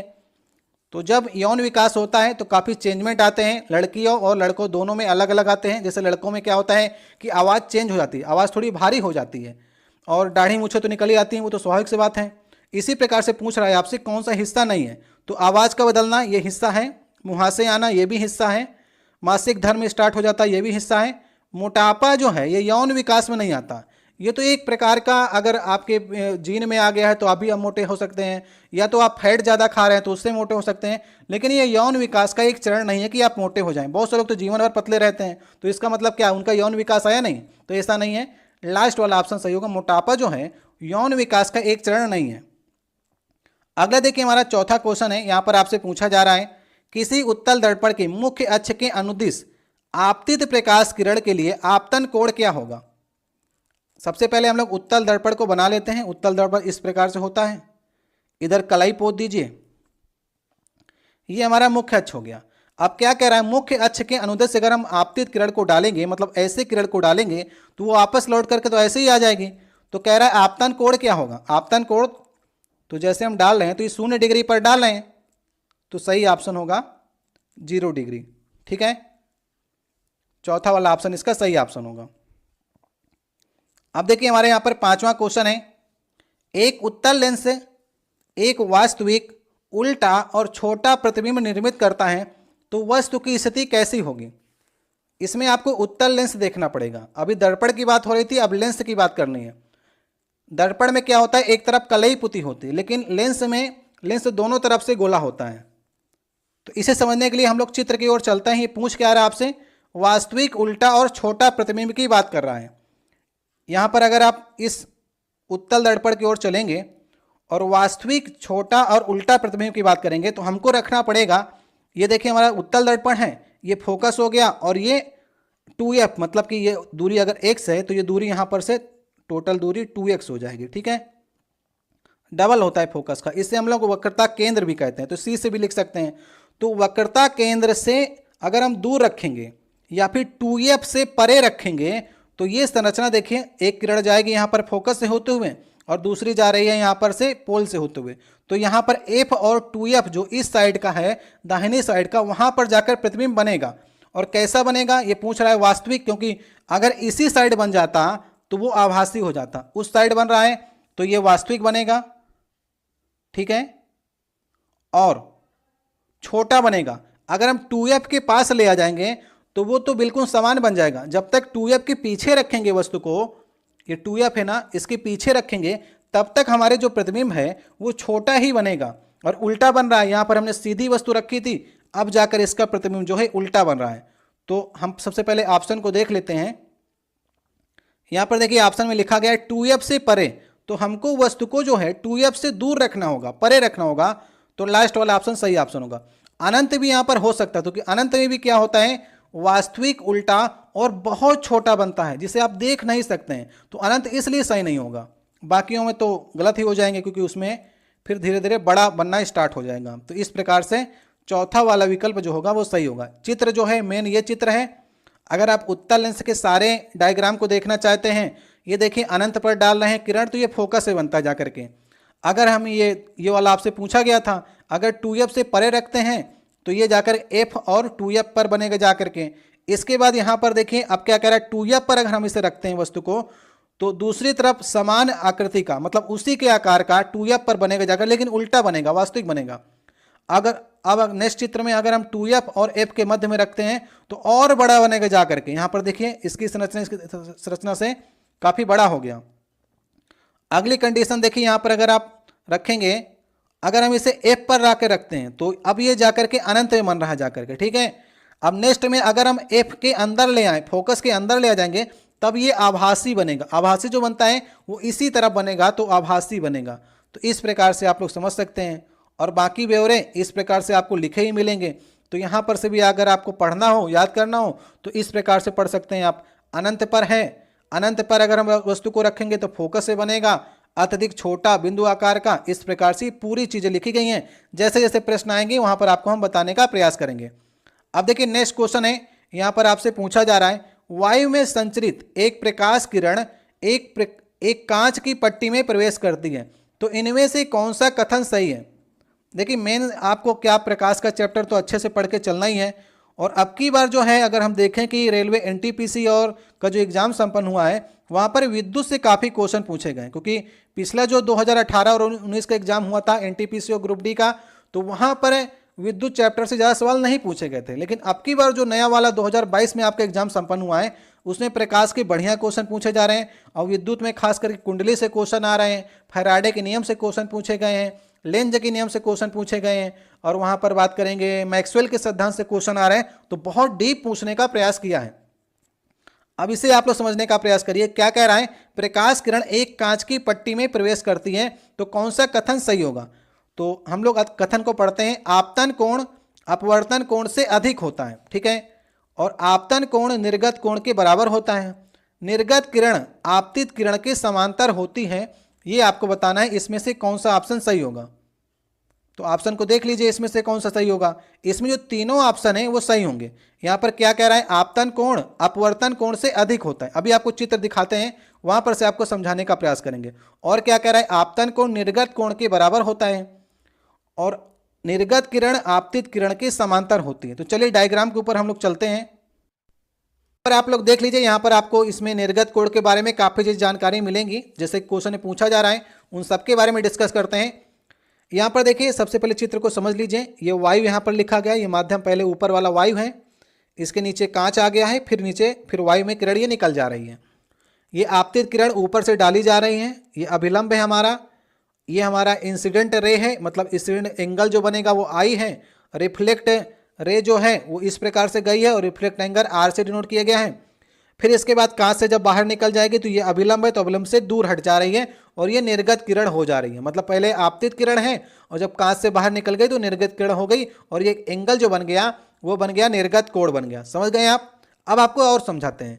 जैसे यहाँ पर से इंसिडेंट रे अंदर आई है, तो अब ये देखिए ऊपर वाला माध्यम वायु है, तो ये विरल माध्यम है और ये सघन माध्यम है। कांच जो है डेंस होता है ना, तो ये सघन माध्यम हो गया। तो अब किरण जो है वो अभिलंब की ओर झुक गई, जाना चाहिए था उसे ऐसे, लेकिन झुक गई वो अभिलंब की ओर। तो आपसे कह रहा था कि आपतित जो रे है उसका जो एंगल है, इंसिडेंट एंगल और अपवर्तित एंगल जो है वो छोटा है और आई बड़ा है। आई बड़ा होगा, आर छोटा होगा, क्योंकि आर जो है दब गया। ठीक है, समझ गए आप। तो इंसिडेंट एंगल बड़ा होगा रिफ्लेक्ट एंगल से, यही पहले वाले ऑप्शन में रखा गया था, तो सही हो गया। दूसरा आपसे ये पूछा गया था कि जब जो किरण है निर्गत किरण, और मतलब निर्गत किरण का जो एंगल बना यहाँ पर वो आउटपुट रे या फिर निर्गत कोण जो बना वो आपतित कोण के बराबर होगा। तो आई बराबर आर होता है, क्योंकि जो पहले जैसे किरण गई थी वैसे बाहर निकल गई, तो आई बराबर आर के होगा, यहाँ पर लिखा गया है। तो दूसरा भी सही हो गया। तीसरा ये आपसे पूछा गया था कि आपतित किरण और निर्गत किरण दोनों समांतर हैं क्या। यहाँ पर देख लीजिए, ये किरण ऐसे जा रही है और निर्गत किरण जो है ऐसे जा रही, बढ़ाएंगे अगर आप आगे की ओर, ये दोनों समांतर हो गए। तो तीसरा ऑप्शन भी सही हो गया। तो इस प्रकार से आप इस चित्र के माध्यम से काफ़ी जानकारी आपको इसमें देखने को मिलेगी। बताना है, 4 ऑप्शन है आपके पास, आइंस्टीन, फैराडे, वोल्टा और न्यूटन। सही ऑप्शन होगा माइकल फैराडे ने विद्युत चुंबकीय प्रेरण की खोज की थी। विद्युत चुंबकीय प्रेरण होता क्या है, किसी चालक को किसी परिवर्ती चुंबकीय क्षेत्र में रखने पर उस चालक के सिरों में जो विद्युत वाहक बल उत्पन्न हो जाता है उसी को हम लोग विद्युत चुंबकीय प्रेरण कहते हैं। और फैराडे ने इसकी खोज की थी, इसलिए इसे फैराडे का प्रेरण का नियम भी कहते हैं। कब की थी, 1831। अगर आपको याद हो जाए तो इसे भी आप लोग याद करने का प्रयास कर सकते हैं। आइंस्टीन की बात करेंगे तो आइंस्टीन ने कौन सी थ्योरी दी थी, तो आइंस्टीन ने प्रकाश का क्वांटम का सिद्धांत दिया और एक फार्मूला भी दिया था, E बराबर mc² जो फार्मूला है ये आइंस्टीन का ही फार्मूला है। वोल्टा ने क्या खोज की है, वोल्टा ने इलेक्ट्रॉनिक सेल या इलेक्ट्रॉनिक बैटरी की खोज की थी। और न्यूटन के ढेर सारे नियम आप लोग पढ़ते ही हैं, तो सही ऑप्शन इसका दूसरा वाला ऑप्शन होगा। देखिए हमारा 8वां क्वेश्चन है, यहाँ पर पूछा जा रहा है निम्नलिखित में से कौन सा संबंध जो है वो उत्तल दर्पण द्वारा उत्पन्न आवर्धन को सही ढंग से दर्शाता है। आवर्धन क्या होता है, m जो होता है उसे हम लोग क्या लिखते हैं, प्रतिबिंब की हाइट बटे वस्तु की हाइट, या फिर प्रतिबिंब से दूरी बटे वस्तु दूरी जो होती है उनके अनुपात को हम लोग आवर्धन कहते हैं। अब आपको मालूम है कि उत्तल दर्पण में जो होता है वो प्रतिबिंब की हाइट जो होती है वो छोटी होती है, वस्तु जो होती है अगर बड़ी होगी तो प्रतिबिंब जो बनेगा वो छोटा बनता है अधिकतर जगह पर। ठीक है, तो यहाँ पर अगर हाइट ऊपर वाली छोटी है तो हमको आवर्धन कैसा मिलेगा, हमें आवर्धन जो है वो 0 से तो बड़ा मिलेगा लेकिन 1 से छोटा मिलेगा। तो कौन से ऑप्शन में लिखा गया है, पहले वाले ऑप्शन में। अगर इसके जगह पर उत्तल दर्पण की जगह पर अवतल दर्पण होता तो उसमें क्या होता है, वो प्रतिबिंब की हाइट जो होती है ज़्यादा होती है और वस्तु की हाइट उसमें कम होती है, तो वहाँ पर हमें m जो है वो ग्रेटर देन मिलेगा। तो वहाँ पर अगर हम बात करेंगे अवतल दर्पण की दूसरा ऑप्शन सही होगा, लेकिन अगर उत्तल दर्पण की बात करेंगे तो यहाँ पर पहला वाला ऑप्शन ही सही ऑप्शन होगा। अब नेक्स्ट देखिए हमारा 9वां क्वेश्चन है, यहाँ पर पूछा जा रहा है आपसे निम्नलिखित में से कौन सा एल्युमिनियम का अयस्क है। एल्युमिनियम का अयस्क यहाँ पर कौन सा है, तो एल्युमिनियम का अयस्क है बॉक्साइट। इसका फार्मूला क्या होता है, इस तरह से पानी के अणु भी इसमें पूछे जाते हैं, तो याद कर लीजिएगा बॉक्साइट है, इसी से एल्युमिनियम निकाला जाता है। ये अयस्क है, इसको जब निष्कर्षण करेंगे तो इसमें से एल्युमिनियम प्राप्त होगा। सिडेराइट किसका है, सिडेराइट जो है वो है आपका फेरस का, उसमें से आपको लोहा प्राप्त होगा। तो सही ऑप्शन कौन सा है इसमें से, बॉक्साइट इसका सही ऑप्शन है। सिडेराइट देखिए क्या होता है, इससे आपको लोहा प्राप्त होगा। हेमेटाइट भी लोहे का है, इससे भी लोहा निकलेगा। बॉक्साइट तो एल्युमिनियम का है और मोनेजाइट जो किसका है वो थोरियम का है। तो सबका आपको मालूम चल गया, तो सही ऑप्शन इसका दूसरा वाला होगा। हमारा 10वां क्वेश्चन है, इसमें आपसे पूछा जा रहा है निम्नलिखित में से कौन सी अपक्रिया संभव है।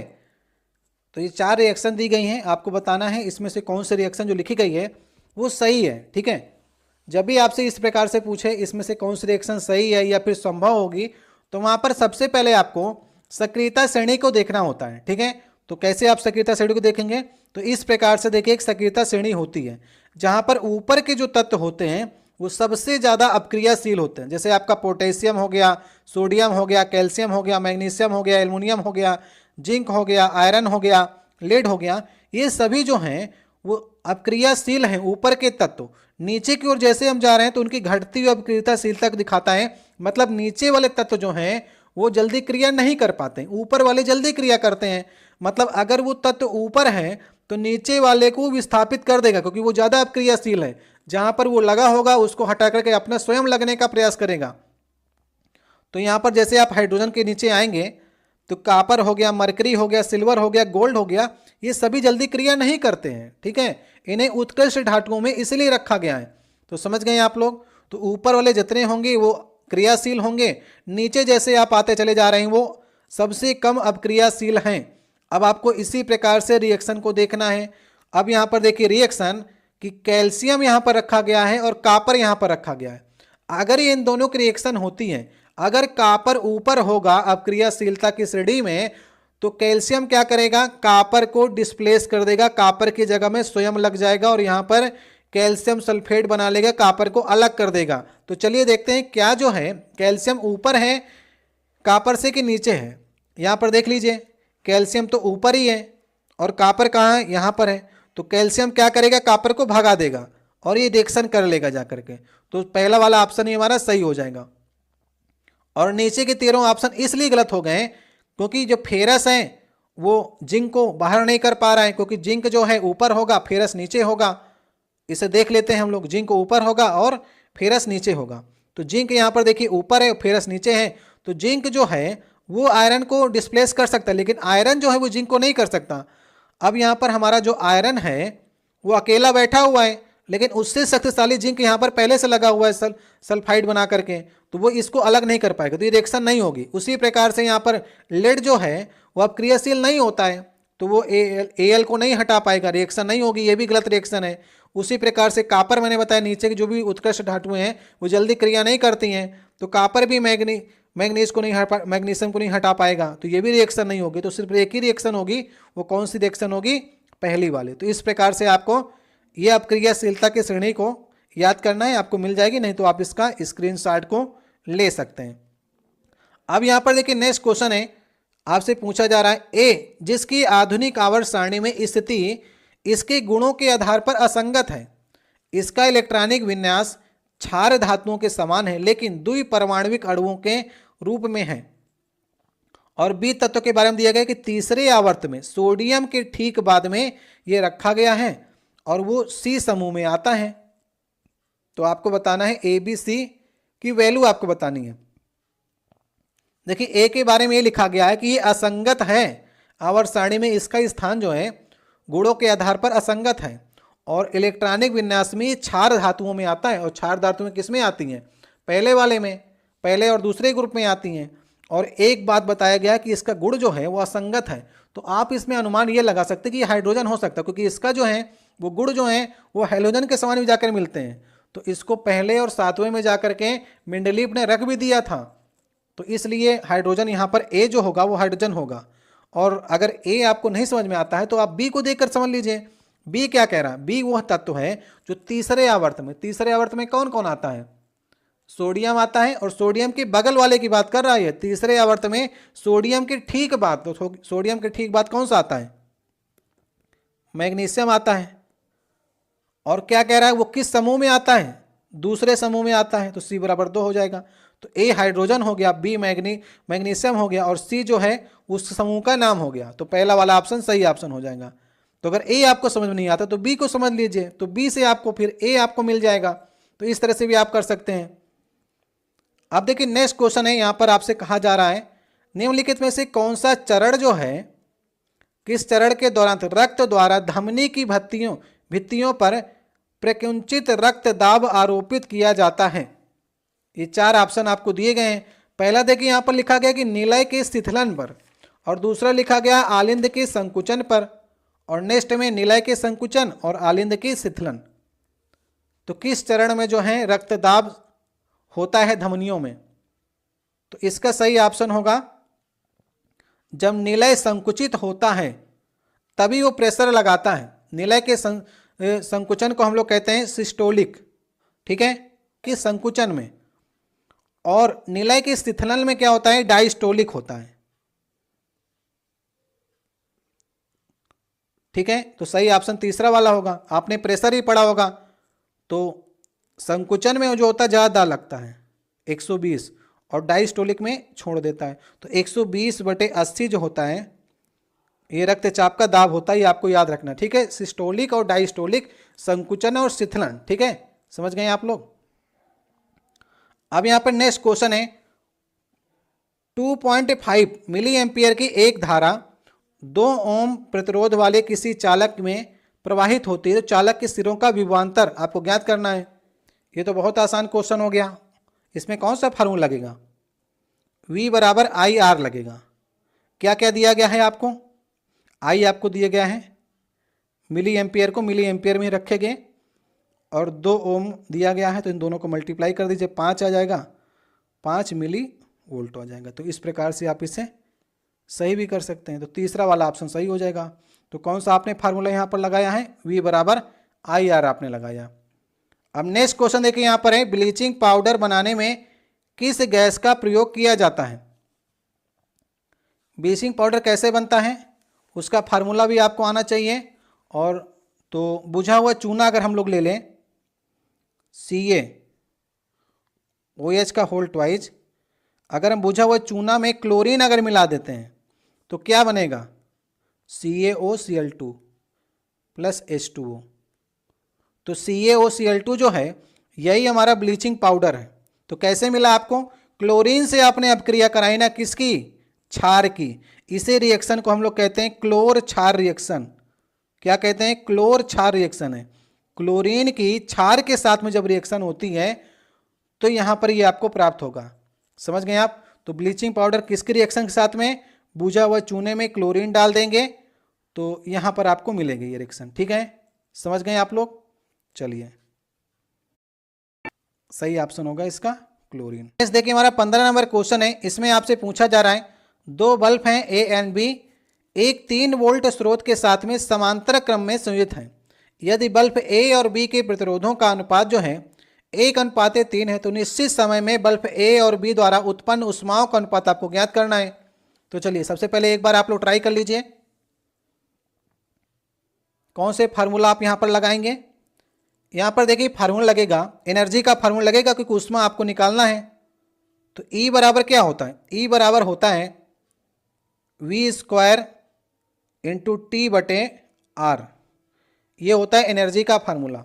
अब आप यहां पर ये देखिए कि समय को तो इसने निश्चित कर दिया है, तो समय निश्चित है। अगर अनुपात की बात करेंगे A और B की, तो समय निश्चित है, तो दोनों तरफ अनुपात में तो कट ही जाएगा, तो समय को हटा दीजिए।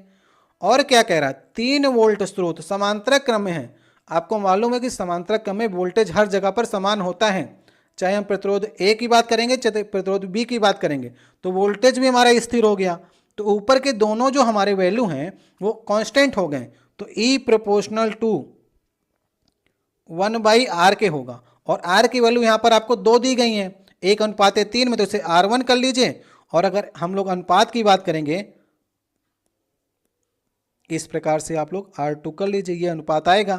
तो अगर हम इसे बात करेंगे 1:3 की है तो ये रिवर्स हो जाएगा, सीधे से बात ही रिवर्स हो जाएगा, 3:1 आ जाएगा। तो सही ऑप्शन कौन सा हो जाएगा भाई? ये डिपेंड कर रहा है 1/R के, तो जैसा यहाँ पर R दिया गया था उसका आप उल्टा कर दीजिए तो 3:1 के हो जाएगा। आसान तरीके से आप इसे सही कर सकते हैं। अब देखिए हमारा 16 नंबर क्वेश्चन है। इसमें आपसे कहा जा रहा है कि जब कोयले और पेट्रोलियम को अपर्याप्त वायु की उपस्थिति में जलाया जाता है तो कौन सी प्रदूषणकारी हानिकारक गैस जो है उत्पन्न होती है? बताइए। यदि कोयले या पेट्रोलियम को अपर्याप्त ऑक्सीजन, देखिए 2 रिएक्शन होती हैं। यदि कोयले की रिएक्शन को हम लोग ऑक्सीजन से रिएक्शन कर दें तो एक कार्बन डाइऑक्साइड गैस बनती है, ये सबको आपको मालूम है। लेकिन इसने क्या लिख दिया? अपर्याप्त ऑक्सीजन। जब ऑक्सीजन की कमी हो तब एक नई गैस बनती है, तो वहाँ पर O2 नहीं होता, वहाँ पर ऑक्सीजन कम होती है, तो कार्बन मोनोऑक्साइड बन जाती है और ये बहुत ज़्यादा हानिकारक है।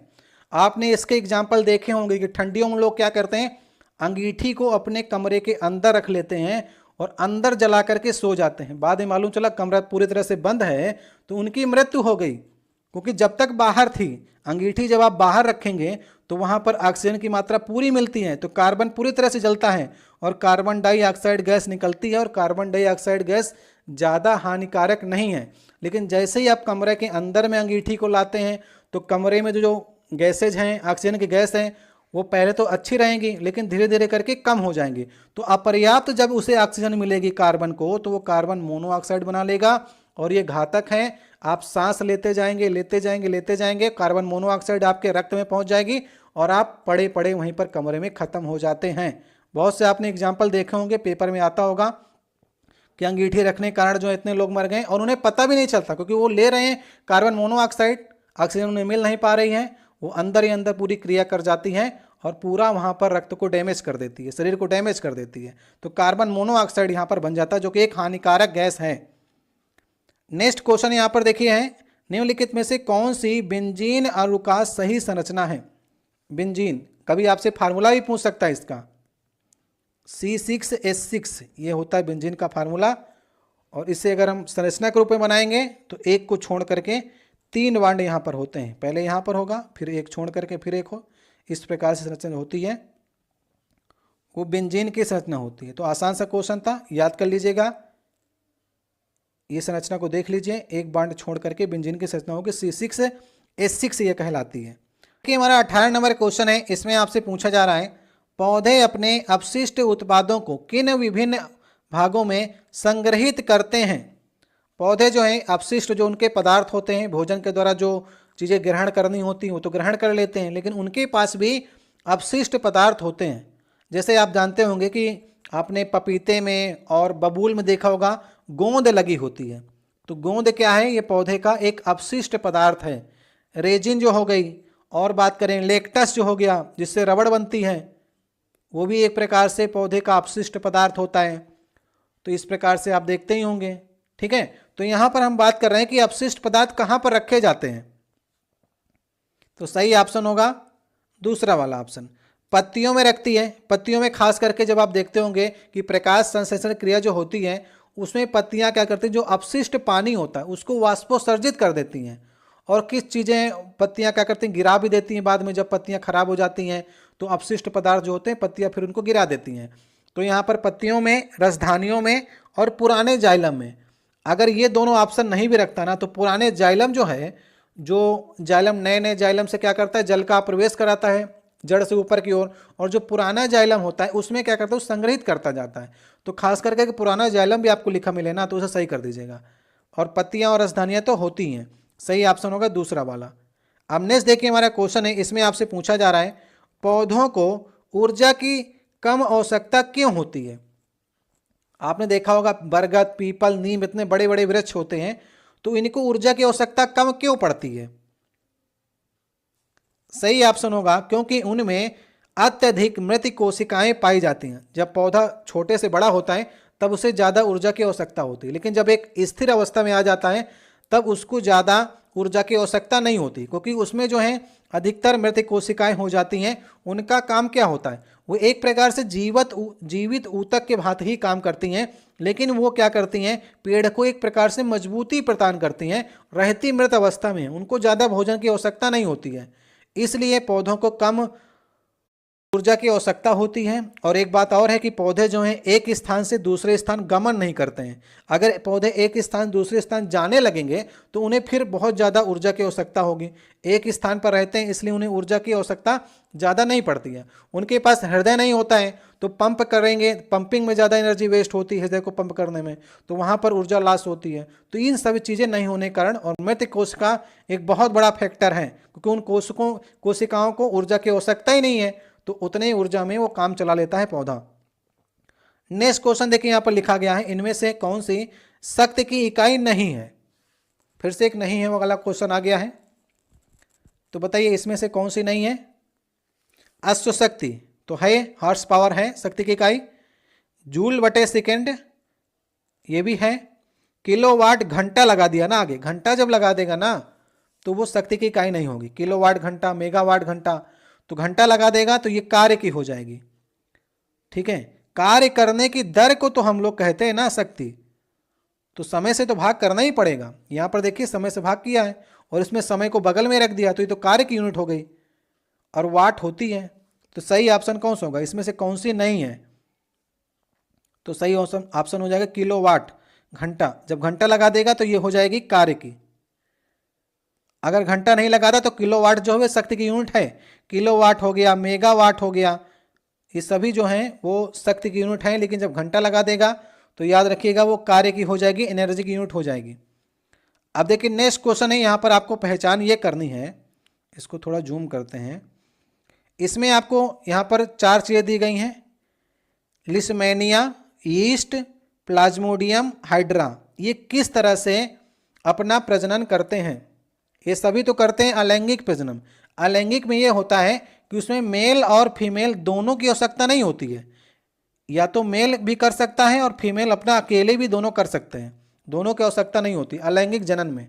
लैंगिक में क्या होता है, मेल फीमेल दोनों की आवश्यकता होती है, और अलैंगिक में मेल अलग कर सकता है अपना रिप्रोडक्शन और फीमेल अलग कर सकती है। ठीक है, तो इसमें अब आपको बताना है, अगर आप कोई एक भी जानते होंगे ना, हाइड्रा के बारे में आपने क्या सुना, हाइड्रा जो है वो पुनर्जनन करता है, तो डी को अगर आप ए से मिला देते हैं ना, तो इसमें जो है वो ऑप्शन चौथा जो है वो सही हो जाता। केवल एक ही अगर आप जानते हो ना तो वहां पर आप सही हो जाएगा। देख लीजिए यहाँ पर चौथा ऑप्शन सही ऑप्शन है। और भी आपको जानना है तो यहाँ पर देखिए, लिस्मेनिया जो है वो द्विखंडन करता है, मतलब उसका जो पूरा संरचना है वो 2 खंड में विभाजित हो जाती है। ईस्ट क्या करता है, मुकुलन द्वारा करता है। मुकुलन जैसे एक संरचना ये है, तो एक छोटा से उभार आएगा, उभार धीरे धीरे बड़ा हो जाएगा, ऐसे ऐसे ऐसे करके वो पूरा इसी प्रकार की दूसरी संरचना को बना लेता है, तो उसे कहते हैं मुकुलन। समझ गए? इसके बाद यहाँ पर प्लाज्मोडियम लिखा गया है, जो कि यहाँ पर बहुखंडन करता है, मतलब उसके जो केंद्रक है लगातार टूटता हुआ चला जाता है, तो बहुत से खंड उसके हो जाते हैं। और हाइड्रा का मैंने आपको बताया कि पुनर्जनन करता है, इसलिए ऑप्शन जो होगा चौथा हो जाएगा। अब देखिए नेक्स्ट क्वेश्चन है, निम्नलिखित में से किस मामले में वृत्ताकार कुंडली में संयोजित गैल्वेनोमीटर द्वारा एक धारा दर्ज होगी? कुंडली से क्वेश्चन आ रहे हैं, तो एक कुंडली हम लोग बना लेते हैं, इस प्रकार से गोली गोली कुंडली बना लीजिए, समझने योग्य। इसको क्या कह रहा है, गैल्वेनोमीटर से जोड़ दीजिए। ये गैल्वेनोमीटर से हमने जोड़ दिया। गैल्वेनोमीटर का काम क्या होता है, धारा की माप करना गैल्वेनोमीटर का काम होता है। अब क्या कह रहा है, जब किसी चुंबक को कुंडली के पास स्थिर रखा जाता है, एक चुंबक है, नॉर्थ पोल हो गया, साउथ पोल हो गया, ठीक है, इसको अगर हम कुंडली के पास स्थिर रखेंगे ना तो इसमें धारा का प्रवाह नहीं होगा। अब क्यों नहीं होगा ये आपको समझना होगा, क्योंकि देखिए फाई बराबर होता है, फ्लक्स बराबर होता है BA cos थीटा, मैंने आपको बताया था। ठीक है, तो BA cos थीटा में यह होता है कि जब तक फाई उत्पन्न नहीं होगा तब तक क्या है, धारा उत्पन्न नहीं होगी, विद्युत वाहक बल उत्पन्न नहीं होगा। इसलिए अगर आप स्थिर रख दिए हैं तो यहाँ पर हम बात करेंगे अगर B की, तो B भी कांस्टेंट होगा और फाई भी कांस्टेंट होगा, तो इसमें धारा उत्पन्न नहीं होगी। लेकिन जब भी कुंडली के पास लेकर आएंगे, तो जब भी इसमें हलचल होगी ना, तो ये जो फाई है, फ्लक्स है हमारा, वो भी सेचुरेट करेगा। जब पास लेकर आएंगे तो फ्लक्स बढ़ जाएगा, और जब दूर लेकर जाएंगे तो फ्लक्स घट जाएगा। जब पास लेकर आएंगे तो धारा ज़्यादा हो जाएगी, और जब दूर लेकर जाएंगे तो धारा कम हो जाएगी, तब गैल्वेनोमीटर में धारा दर्ज होगी। लेकिन अगर आप साथ में रखे रहेंगे तो सब कुछ कांस्टेंट रहेगा, धारा नहीं बहेगी। ठीक है, इसको पूरे चैप्टर को जो आप पढ़ेंगे तब ये चीज़ें आपको समझ में आएंगी। इसलिए सही ऑप्शन कौन सा होगा, जब कुंडली के पास में लाया जाएगा चुंबक, या कुंडली से दूर ले जाया जाएगा। लेकिन अगर पास में लाकर सिर्फ रख देंगे तब उसमें धारा प्रवाहित नहीं होगी। इसलिए दोनों नीचे के ऑप्शन जो होंगे, दूसरा और तीसरा ही सही होंगे। नेक्स्ट हमारा 22 नंबर क्वेश्चन है। यहाँ पर आपसे पूछा जा रहा है, उस उदासीनीकरण अपक्रिया के अभिकारक का अनुमान लगाइए जिसके उत्पाद लिथियम सल्फेट और जल हैं। मतलब आपसे अभिकारक पूछ रहा है, लेफ्ट हैंड साइड की इक्वेशन पूछ रहा है, राइट हैंड साइड की आपको दे दिया है। लिथियम सल्फेट बना रहा है, तो सल्फेट बना रहे हैं ना, तो सल्फ्यूरिक अम्ल तो होना चाहिए ना अभिकारक में। सल्फ्यूरिक अम्ल कहाँ पर है, पहले वाले ऑप्शन में है और तीसरे वाले ऑप्शन में। यहाँ पर देखिए सल्फ्यूरिक अम्ल है और पहले वाले ऑप्शन में सल्फ्यूरिक अम्ल है। तो अब बात करेंगे कि इनमें दोनों सही कौन सा हो सकता है। इसके लिए आपको रिएक्शन तो करनी ही पड़ेगी। तो सबसे पहले आप क्या करिए, दूसरा और चौथे को गलत कर दीजिए, 2 में से हमको चेक करनी है। तो हम क्या करेंगे, सल्फ्यूरिक अम्ल है ना, तो H2SO4 की रिएक्शन कराना है लिथियम कार्बोनेट से। ठीक है, लिथियम कार्बोनेट से हमने रिएक्शन करा दी। इसके बाद तो यहाँ पर बनेगा क्या, इसको भी देख लेते हैं। यहाँ पर बनेगा लिथियम सल्फेट तो बनेगा ही बनेगा, और साथ साथ में H2O बनेगा और कार्बन डाइऑक्साइड बन गया। तो कार्बन डाइऑक्साइड बन गया तो ये उदासीनीकरण अपक्रिया नहीं होगी, क्योंकि उदासीनीकरण अपक्रिया के लिए साल्ट और वाटर सिर्फ बनना चाहिए, कार्बन डाइऑक्साइड नहीं बनने चाहिए। तो पहला वाला गलत हो गया और तीसरा वाला जो होगा सही हो जाएगा। तो चलिए तीसरे वाले को देख भी लेते हैं कि तीसरा वाला जो है वो क्या लिथियम सल्फेट और वाटर बना रहा है। तो H2SO4 प्लस यहां पर क्या कर रहे हैं, लिथियम हाइड्रोक्साइड के साथ में हम क्रिया करा रहे हैं ना, तो लिथियम हाइड्रोक्साइड जो होगा LiOH, अगर हमने रिएक्शन कराई तो क्या बनेगा Li2SO4 प्लस H2O। अब ये बन गया साल्ट और वाटर, तो अब ये उदासीनीकरण अपक्रिया भी हो गई और तीसरा वाला ऑप्शन हमारा यहां पर से सही भी हो गया। ठीक है, गुणों के अध्ययन के लिए मेंडलीव ने किन दो तत्वों के लिए दो तत्वों से बनने वाले यौगिकों पर ध्यान केंद्रित किया था। तो मेंडलीव की आवर्त सारणी में आप देखेंगे तो खास करके वो नजर रखकर बनाई गई है हाइड्रोजन और ऑक्सीजन को लेकर के। ठीक है, तो सही ऑप्शन हो जाएगा हमारा दूसरा वाला ऑप्शन। समझ गए आप लोग। देखिए हाइड्रोजन और ऑक्सीजन को बेस बनाकर चला था और हाइड्रोजन के दो स्थान कर दिए थे, एक तो पहले वर्ग में रखा गया था और उसको हैलोजन वर्ग में भी रख दिया गया था, मतलब 7वें वर्ग में रख दिया था। मेंडलीव ने कब बनाई थी, मेंडलीव ने 1869 को बनाई थी। और कितने तत्व थे उस समय मेंडलीव की आवर्त सारणी में, 63 तत्वों को लेकर के बनाई गई थी। ये भी क्वेश्चन आपके एग्जाम में पूछा जाता है। चलिए आज का लास्ट क्वेश्चन होगा, 25 नंबर क्वेश्चन होगा, माइटोकॉन्ड्रिया को विलक्षण कोशिकांग क्यों माना जाता है। ये 4 ऑप्शन है, चारों ऑप्शन सही होंगे, लेकिन आपसे पूछा जा रहा है कि उसको ऐसा क्या है उसके अंदर कि उसमें एक विलक्षण गुण है, मतलब एक अलग सा गुण है, उसे कोशिका का ऊर्जा घर माना जाता है। तो माना ही जाता है क्योंकि उसमें राइबोसोम और डीएनए होते हैं, उसमें सूक्ष्म जीवों का पाचन होता है, क्योंकि वह कोशिकीय सामग्री का भंडारण है। वैसे देखा जाए तो इसके चारों ऑप्शन सही हैं, लेकिन विलक्षण की बात करेंगे तो डीएनए उसमें आ जाता है। ठीक है, डीएनए जब आ गया तो वो विलक्षण हो गया, क्योंकि डीएनए जो होता है वो कोशिका के केंद्रक में होता है। लेकिन माइटोकॉन्ड्रिया की बात करेंगे तो उसमें राइबोसोम भी आ गया और डीएनए भी आ गया, तो डीएनए आना कोशिकांग के लिए एक विलक्षण है। तो इसलिए दूसरा वाला ऑप्शन जो होगा सही होगा। ठीक है, सही सब कुछ है, लेकिन उसमें डीएनए आ गया, राइबोसोम आ गया, तो उसका गुण अन्य कोशिकांग से अलग हो गया। ठीक है, तो इस प्रकार से ये हमारे 25 क्वेश्चन की सीरीज थी। हमने ये सारे क्वेश्चन आपको कराए हैं, ये क्वेश्चन आपके लिए छोड़े जा रहे हैं। भारतीय पुरुष क्रिकेट टीम ने अपना 1000वां अंतर्राष्ट्रीय मैच किस टीम के खिलाफ खेला था, इसको आपको बताना है। आप लोग बहुत क्रिकेट देखते हैं, लेकिन ये सब फैक्ट भी आपके एग्जाम में पूछे जाते हैं, तो कमेंट बॉक्स में इसका आपको जवाब देना है।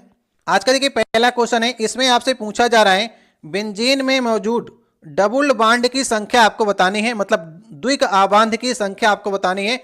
बेंजीन जो संरचना होती है उसमें कितने डबल बॉन्ड हैं।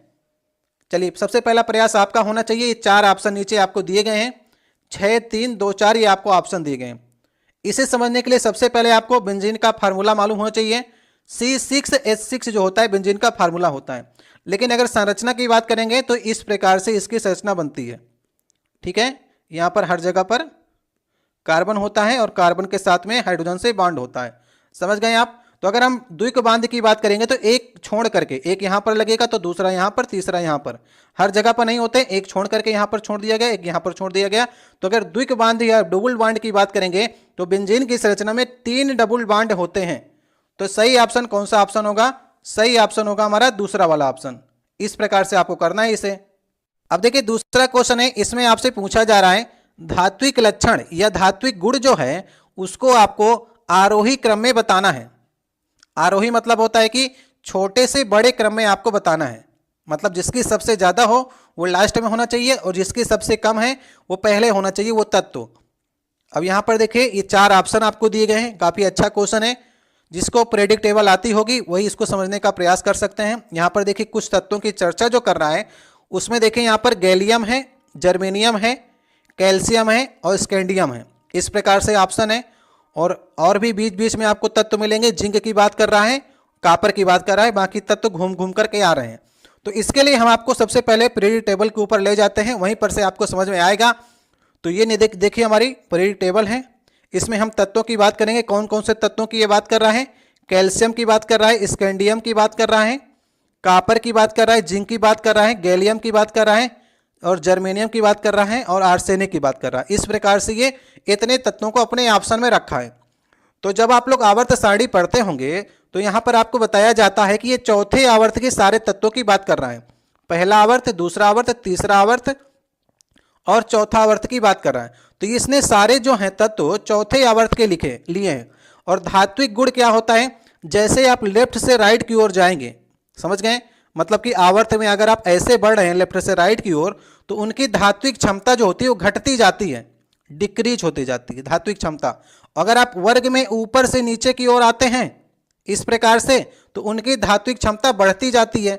तो इसने आपसे वर्ग में ऊपर से नीचे के लिए नहीं पूछा, इसने सिर्फ आपसे पूछा है तत्वों में अगर चर्चा की है तो एक ही आवर्त की ये सारे तत्वों की इसने चर्चा की है। तो जो जितने लेफ्ट में होगा उसकी धात्विक क्षमता उतनी ज़्यादा होगी। तो कैल्शियम की सबसे ज़्यादा होगी, उसके बाद स्कैंडियम की होगी, फिर कॉपर अगर रखेगा ऑप्शन में तो ठीक है, नहीं तो गैलियम, जर्मेनियम, आर्सेनिक। इस प्रकार से सबसे कम जिनकी होगी वो आपके गैलियम, जर्मेनियम और आर्सेनिक होंगे और सबसे ज़्यादा किसकी होगी? कैल्शियम और स्कैंडियम की होगी। तो इसी प्रकार से हम लोग ऑप्शन को देख लेते हैं। यहाँ पर हम अगर देखने का प्रयास करेंगे तो कौन सा ऑप्शन सही होगा? चौथा ऑप्शन सही होगा। देखिए कैल्शियम सबसे ज़्यादा है धात्विक क्षमता, उसके बाद स्कैंडियम उससे कम, फिर गैलियम, फिर जर्मेनियम। तो जिस प्रकार से वो लगा हुआ था उसी प्रकार से चर्चा की गई है। बाकी अगर आप चारों ऑप्शन को देखेंगे तो कहीं ना कहीं पर वो क्रम को गड़बड़ कर रहे हैं। तो एक बात आपको याद रखनी है, आवर्त में आपको लेफ्ट से राइट जाने पर धात्विक क्षमता डिक्रीज होगी और वर्ग में ऊपर से नीचे आने पर धात्विक क्षमता जो है वो इंक्रीज होगी। इस प्रकार से आपको याद करके चलना है, ठीक है। नेक्स्ट क्वेश्चन की ओर चलते हैं हम लोग। अब देखिए तीसरा क्वेश्चन है, इसमें आपसे ये कह रहा है कि हाइड्रोजन, कार्बन मोनोऑक्साइड और कार्बन के द्वारा इनमें से किस तत्व के ऑक्साइड का अपचयन नहीं किया जा सकता? बताइए, चार ऑप्शन दिए गए हैं। ये मैं आपको रेलवे ग्रुप डी 2022 में आपका एग्जाम संपन्न हुआ था उसके एक ही सेट के सारे क्वेश्चन करा रहा हूं। अगर इसमें 22 क्वेश्चन मिलेंगे सेट में तो 22 कराए जाएंगे और 25 तक मिलते हैं इसमें क्वेश्चन, 22, 23, 24, 25 इस तरह के कई सेटों में अलग अलग आपको देखने को मिलेंगे। तो एक ही सेट के सारे क्वेश्चन करा रहे हैं और आप लेवल देख सकते हैं कि हाई स्कूल लेवल इसमें मांगा जाता है और इतने बढ़िया क्वेश्चन आपसे पूछने की उम्मीद कर रहा है, आपको आने चाहिए। अब देखिए हम अगर बात करते हैं सिर्फ एक तत्व की ले लेते हैं, हाइड्रोजन और मोनोऑक्साइड को छोड़कर कार्बन की अगर हम सिर्फ बात करें तो ये कह रहा है इनमें से किस तत्व का ऑक्साइड, मतलब अगर हम copper oxide, ferrous oxide, lead oxide या कैल्शियम ऑक्साइड की बात करेंगे तो इन तत्व के ऑक्साइड का अपचयन नहीं किया जा सकता, मतलब कि कार्बन के द्वारा या फिर इन तीनों के द्वारा, ठीक है। तो सबसे पहले हम लोग अपक्रियाशीलता वाली श्रेणी के ऊपर चलते हैं। पिछले वीडियो में चर्चा भी की थी श्रेणी की। तो यहाँ पर आप इस श्रेणी में देख रहे हैं जो ऊपर जितने तत्व हैं, जैसे हो गया potassium, sodium, calcium, magnesium, aluminium, ये सभी सबसे ज़्यादा अपक्रियाशील तत्व हैं। और जैसे आप नीचे की ओर आएंगे इनकी घटती हुई अपक्रियाशीलता को दर्शाता है। तो ऊपर के जो तत्व होते हैं जैसे कि आपका पोटेशियम हो गया, सोडियम हो गया, कैल्शियम हो गया, मैग्नीशियम हो गया, इनके जो ऑक्साइड होते हैं, मान लीजिए इनके जो ऑक्साइड हैं तो वो क्या होते हैं?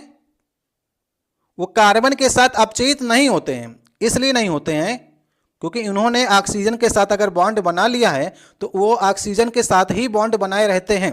अगर कार्बन के साथ इनकी क्रिया कराते हैं तो वे कार्बन के साथ क्रिया नहीं करते या कार्बन से अपचयित नहीं होते हैं। लेकिन अगर हम नीचे की ओर आएंगे, ये जितने तत्व आपको नीचे की ओर दिख रहे हैं हाइड्रोजन के नीचे वाले, जैसे कि कॉपर हो गया, मरकरी हो गया, सिल्वर हो गया, गोल्ड हो गया, ये सभी बहुत ही कम क्रियाशील हैं। अगर कहीं पर इन्होंने ऑक्साइड को बना भी लिया लेकिन अगर कार्बन कहीं पर इनको मिल गया तो भी कार्बन के साथ में अपचयित हो जाते हैं। तो इसलिए देखिए यहाँ पर ऑप्शन में आपको कॉपर दिखेगा, फेरस दिखेगा, लेड दिखेगा, वो आपके नीचे वाले तीनों तत्व दिखेंगे। देखिए कॉपर हो गया, लेड हो गया और फेरस यहाँ पर देखिए, ये सभी नीचे के तत्व हैं और एक तत्व आपको ऊपर का मिलेगा और वो मिलेगा कैल्शियम। तो सही ऑप्शन होगा कैल्शियम। समझ गए आप? तो कैल्शियम का जो ऑक्साइड होता है वो कार्बन या फिर कार्बन मोनोऑक्साइड या फिर हाइड्रोजन के द्वारा अपचयित नहीं होता है क्योंकि बहुत ही अभिक्रियाशील है और इसका बॉन्ड काफी मजबूत होता है ऑक्सीजन के साथ में या ऑक्साइड के साथ में। तो समझ गए आप लोग? तो इन तीनों ऊपर वाले के साथ में नहीं होता है, मतलब कि ऊपर वाले के साथ में हो जाता है और कैल्शियम के साथ में अपचयन नहीं होता है। इस प्रकार आपको समझ करके क्वेश्चन को सही करना है। चौथा क्वेश्चन है, कुछ पौधों के तने में एक चिपचिपा पदार्थ उत्पन्न होता है जिसका उपयोग गोंद असंजक बनाने में किया जाता है। पौधों के लिए इस गोंद का क्या उपयोग है? मतलब पौधे इस गोंद का क्या करते हैं? जैसे आपने देखा होगा गोंद जो है बबूल में निकलती है या फिर पपीते में निकलती है, जिससे गोंद के लड्डू बनते हैं। चिपचिपा पदार्थ होता है ना गोंद। तो इस गोंद का पौधे क्या उपयोग करते हैं? ये पौधों का किसी उपयोग का नहीं है, ठीक है। पौधे इस प्रकार के अपशिष्ट का उत्पाद करते हैं। उपापचय में जो भी अपशिष्ट निकलता है वो गोंद हो जाता है या फिर रेनिन हो जाता है, लैटेक्स हो जाता है। ये सभी क्या है?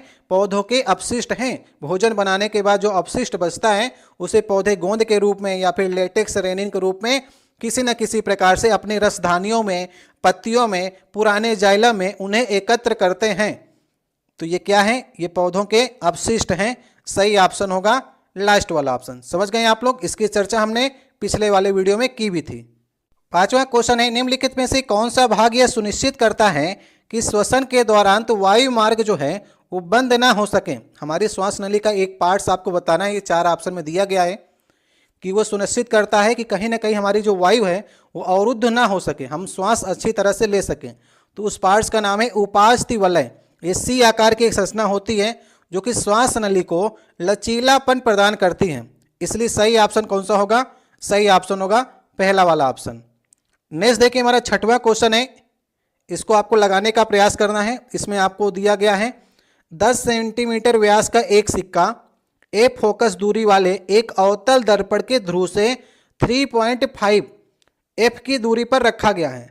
तो प्रतिबिंब का रैखिक आवर्धन और व्यास आपको ज्ञात करना है। कैसे करेंगे? जो हमारे अच्छे स्टूडेंट हैं वीडियो को रोक करके एक बार प्रयास कर लीजिए। जितने भी क्वेश्चन करा रहे हैं रेलवे ग्रुप डी 2022 वाले करा रहे हैं हम आपको, तो इस प्रकार के लेवल के क्वेश्चन आने वाले आपके एग्जाम में पूछे जाएंगे। तो इस स्तर तक आपको तैयारी करके चलनी है। तो यहाँ पर देखिए आपसे आवर्धन पूछा जा रहा है। सबसे पहले आप लोग आवर्धन निकाल लीजिए। आवर्धन m बराबर क्या होता है? m बराबर v/u होता है। और v क्या है यहाँ पर? प्रतिबिंब की दूरी बटे वस्तु की दूरी, ठीक है। प्रतिबिंब की दूरी बटे वस्तु की दूरी। अगर हाइट दी गई है दोनों की तो h1/h2 हो जाता है। मतलब कि प्रतिबिंब की दूरी, प्रतिबिंब की हाइट बटे वस्तु की हाइट। लेकिन यहाँ पर आपसे सिर्फ चर्चा कर रहा है फोकस की और यहाँ पर आपसे चर्चा कर रहा है वस्तु की दूरी की, जो कि दोनों फार्मूले दी गई हैं। तो इसका एक फार्मूला और होता है m बराबर, अगर फोकस की बात कर रहा है तो फोकस अब ये फार्मूला होता है, ठीक है। F/F-u, मतलब कि फोकस और वस्तु की दूरी के बीच में आवर्धन का एक फार्मूला और है। तो यहाँ पर फोकस, तो यहाँ पर F ही आपको दिया गया है, तो F रख लीजिए फोकस की जगह पर। और U की जगह पर क्या रखेंगे? जो कि हमारी वस्तु की दूरी कितनी है ध्रुव से? 3.5 F है। आपसे यही फार्मूले की उम्मीद कर रहा था। तो F/ क्या आ जाएगा? माइनस का 2.5 F। समझ गए आप? घटाएंगे तो ये आ जाएगा, F से F कट जाएगा। और अगर हम बात करेंगे, अगर हम दशमलव हटाएंगे तो ऊपर हमको 10 कर लीजिए, नीचे 25 कर लेंगे। और माइनस इसलिए दर्शा रहा है क्योंकि प्रतिबिंब जो बन रहा है उल्टा बन रहा है, ठीक है। तो ये आ जाएगा आपका 5 दूनी 10 और 5 पचे 25। तो 2/5 जो होगा वो इसका आवर्धन होगा। तो इस हिसाब से पहला वाले ऑप्शन को आप सही करके निकल सकते थे। लेकिन अभी आपको व्यास भी ज्ञात करना है। तो आपने आवर्धन तो निकाल लिया 2/5, माइनस जो है वो उल्टा दर्शाएगा कि हमने वस्तु को ऐसे रखा था और प्रतिबिंब उल्टा बना जाकर, तो माइनस का साइन यही चीज को दर्शाता है। अब हम यहाँ पर बात करते हैं कि ये इसका व्यास कितना होगा। तो हमने m बराबर निकाल लिया 2/5। समझ गए आप? तो आपने m निकाल लिया और m को हमने आपको बताया था कि ये v/u होता है। मतलब कि प्रतिबिंब की हाइट बटे वस्तु की हाइट या फिर प्रतिबिंब की दूरी बटे वस्तु की दूरी, ठीक है। तो अब आपको देखिए यहाँ पर दिया क्या गया, यहाँ पर आपको 10 सेंटीमीटर जो दिया गया है वो दिया गया वस्तु का एक समाकली का हाइट मान लीजिए। तो 5 बराबर आपको 10 दिया गया, 5 बराबर 10। तो 1 बराबर 2 आ गया। अगर 1 बराबर 2 आ गया तो 2 बराबर 4 आ जाएगा। तो जो हमारा प्रतिबिंब बनेगा वो 4 सेंटीमीटर व्यास का बनेगा। इससे तुलना करने पर हमें ये मालूम चलता है। तो सही ऑप्शन इसका कौन सा होगा? सही ऑप्शन होगा पहला वाला ऑप्शन। तो इस प्रकार से आप इसे कर सकते थे। 7वां क्वेश्चन है, देखिए इसमें आपसे पूछा जा रहा है कार्बन यौगिक जो केवल एक बंध द्वारा जुड़े होते हैं वे किस रूप में जाने जाते हैं? इसको सब कुछ आपको बताने का प्रयास करते हैं। जो हाइड्रोकार्बन्स होते हैं वे दो प्रकार के होते हैं, ठीक है। एक आपका एलिफैटिक होता है और एक आपका एरोमेटिक होता है, समझिएगा, ठीक है। अब एलिफैटिक भी दो प्रकार से होते हैं, एक आपका सेचुरेटेड होता है, एक अनसेचुरेटेड होता है। सेचुरेटेड मतलब कि संतृप्त और अनसेचुरेटेड मतलब कि असंतृप्त। अब सेचुरेटेड में देखिए सिर्फ और सिर्फ सिंगल बॉन्ड वाले एल्केन आते हैं और अनसेचुरेटेड में डबल बॉन्ड और ट्रिपल बॉन्ड आते हैं, मतलब एल्कीन और एल्काइन आते हैं। और एरोमेटिक में जो भी बंध संरचना जैसे कि बेंजीन हो गया, तो इस प्रकार की संरचना जो होती है, बंध संरचना जो होती हैं वो एरोमेटिक में आती हैं और खुली संरचना एलिफैटिक में आती हैं। और एलिफैटिक की बात करेंगे तो उसमें सेचुरेटेड और अनसेचुरेटेड दोनों पार्ट्स में होता है।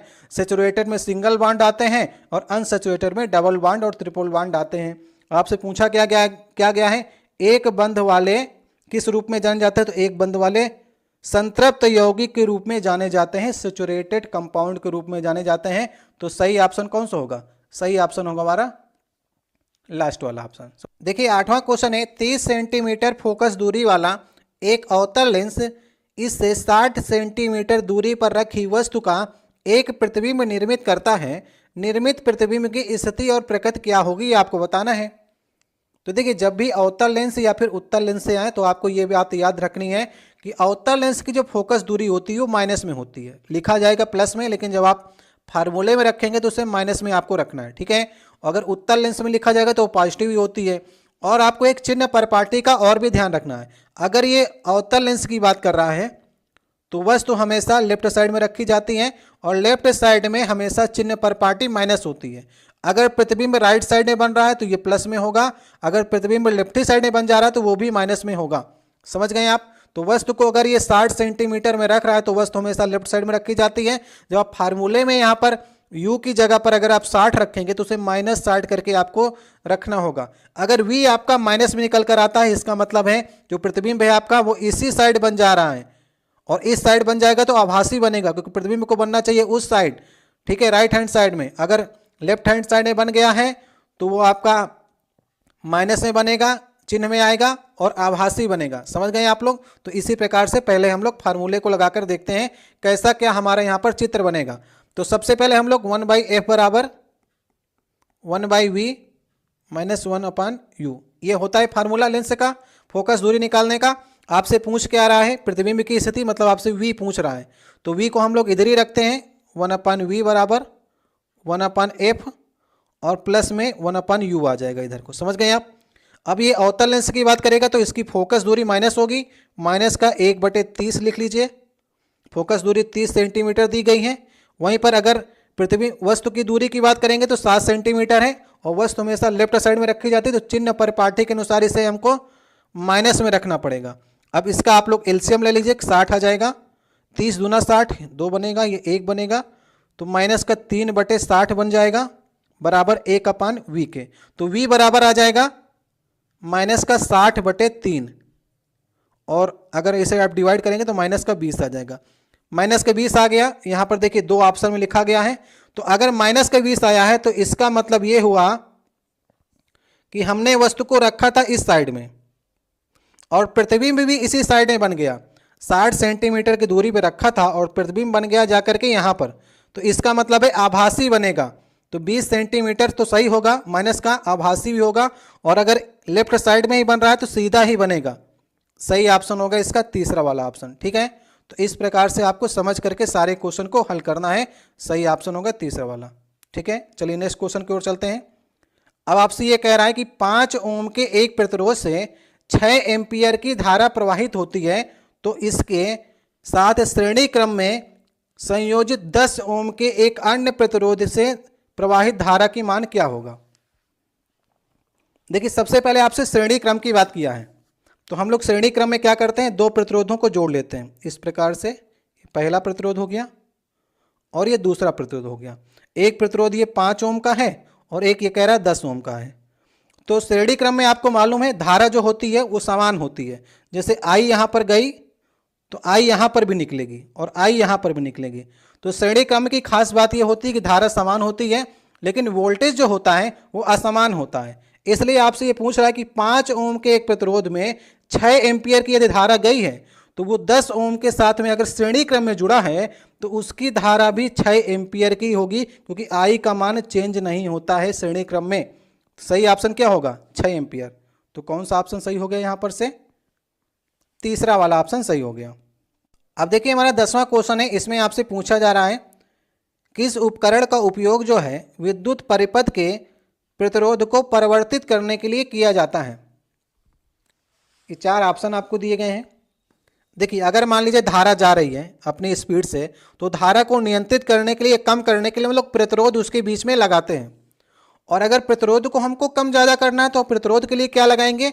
रियोस्टेट लगा देंगे वहाँ पर। तो रियोस्टेट क्या करेगा? प्रतिरोध को कम ज़्यादा करेगा। जैसे आपको मोटर चलानी है, हीटर चलाना है, ओवन चलाना है, तो वहाँ पर हमें ज़्यादा करंट की आवश्यकता है, तो हम लोग कम प्रतिरोध लगा देंगे। रियोस्टेट से इसको मैनेज कर देंगे कि कम प्रतिरोध हो जाए। अगर हमको पंखा चलाना है और सिर्फ बल्ब जलाने हैं तो वहाँ पर हम क्या करेंगे? प्रतिरोध को ज़्यादा कर देंगे ताकि धारा का मान वहाँ पर कम पहुँचे। तो इस यंत्र का नाम है रियोस्टेट, जो कि प्रतिरोध को परिवर्तित कर सकते हैं, कम ज़्यादा कर सकते हैं। अमीटर का इस्तेमाल हम लोग क्या करते हैं? अमीटर का इस्तेमाल हम लोग धारा को मापने के लिए करते हैं। गैल्वेनोमीटर क्या है? गैल्वेनोमीटर एक काम करता है कि उसमें धारा जा रही कि नहीं जा रही है उसको देखने का काम करता है। और वोल्टमीटर वोल्टेज नापने का काम करता है। तो सही ऑप्शन होगा रियोस्टेट। अब देखिए नेक्स्ट क्वेश्चन है, जल में डुबोए जाने पर कोई क्षण पात्र के अंतरा पृष्ठ पर चिपटी हुई प्रतीत होती है, तो यह एक किसका उदाहरण है? 11 नंबर क्वेश्चन है आज का ये। जब आप जानते हैं किसी, मान लीजिए आपने टब में एक छड़ डाल दिया, अगर उसके अंदर पानी भरा हुआ है तो वो छड़ आपको थोड़ी सी टेढ़ी नज़र आती है। जैसे आपने सीधी डाली तो वो टेढ़ी थोड़ी आपको नज़र आती है। तो ये काम किसका होता है? प्रकाश के अपवर्तन का होता है। और वो छड़ जो है अगर थोड़ी मोटी है तो चिपटी भी आपको नज़र आएगी। समझ गए आप? तो सही ऑप्शन होगा प्रकाश का अपवर्तन का। एक क्वेश्चन और पूछा जाता है प्रकाश के अपवर्तन से कि तारों का टिमटिमाना जो है वो भी प्रकाश के अपवर्तन में आता है। ठीक है, तारे जो टिमटिमाते हुए आपको नजर आते हैं, वास्तव में तारे जो हैं वो स्थिर रूप से रखते हैं, लेकिन वो प्रकाश की इतनी लेयर बीच में होती हैं कि वो प्रकाश के अपवर्तन के कारण आपको टिमटिमाते हुए नजर आते हैं। तो वो तारों का टिमटिमाना भी अपवर्तन है।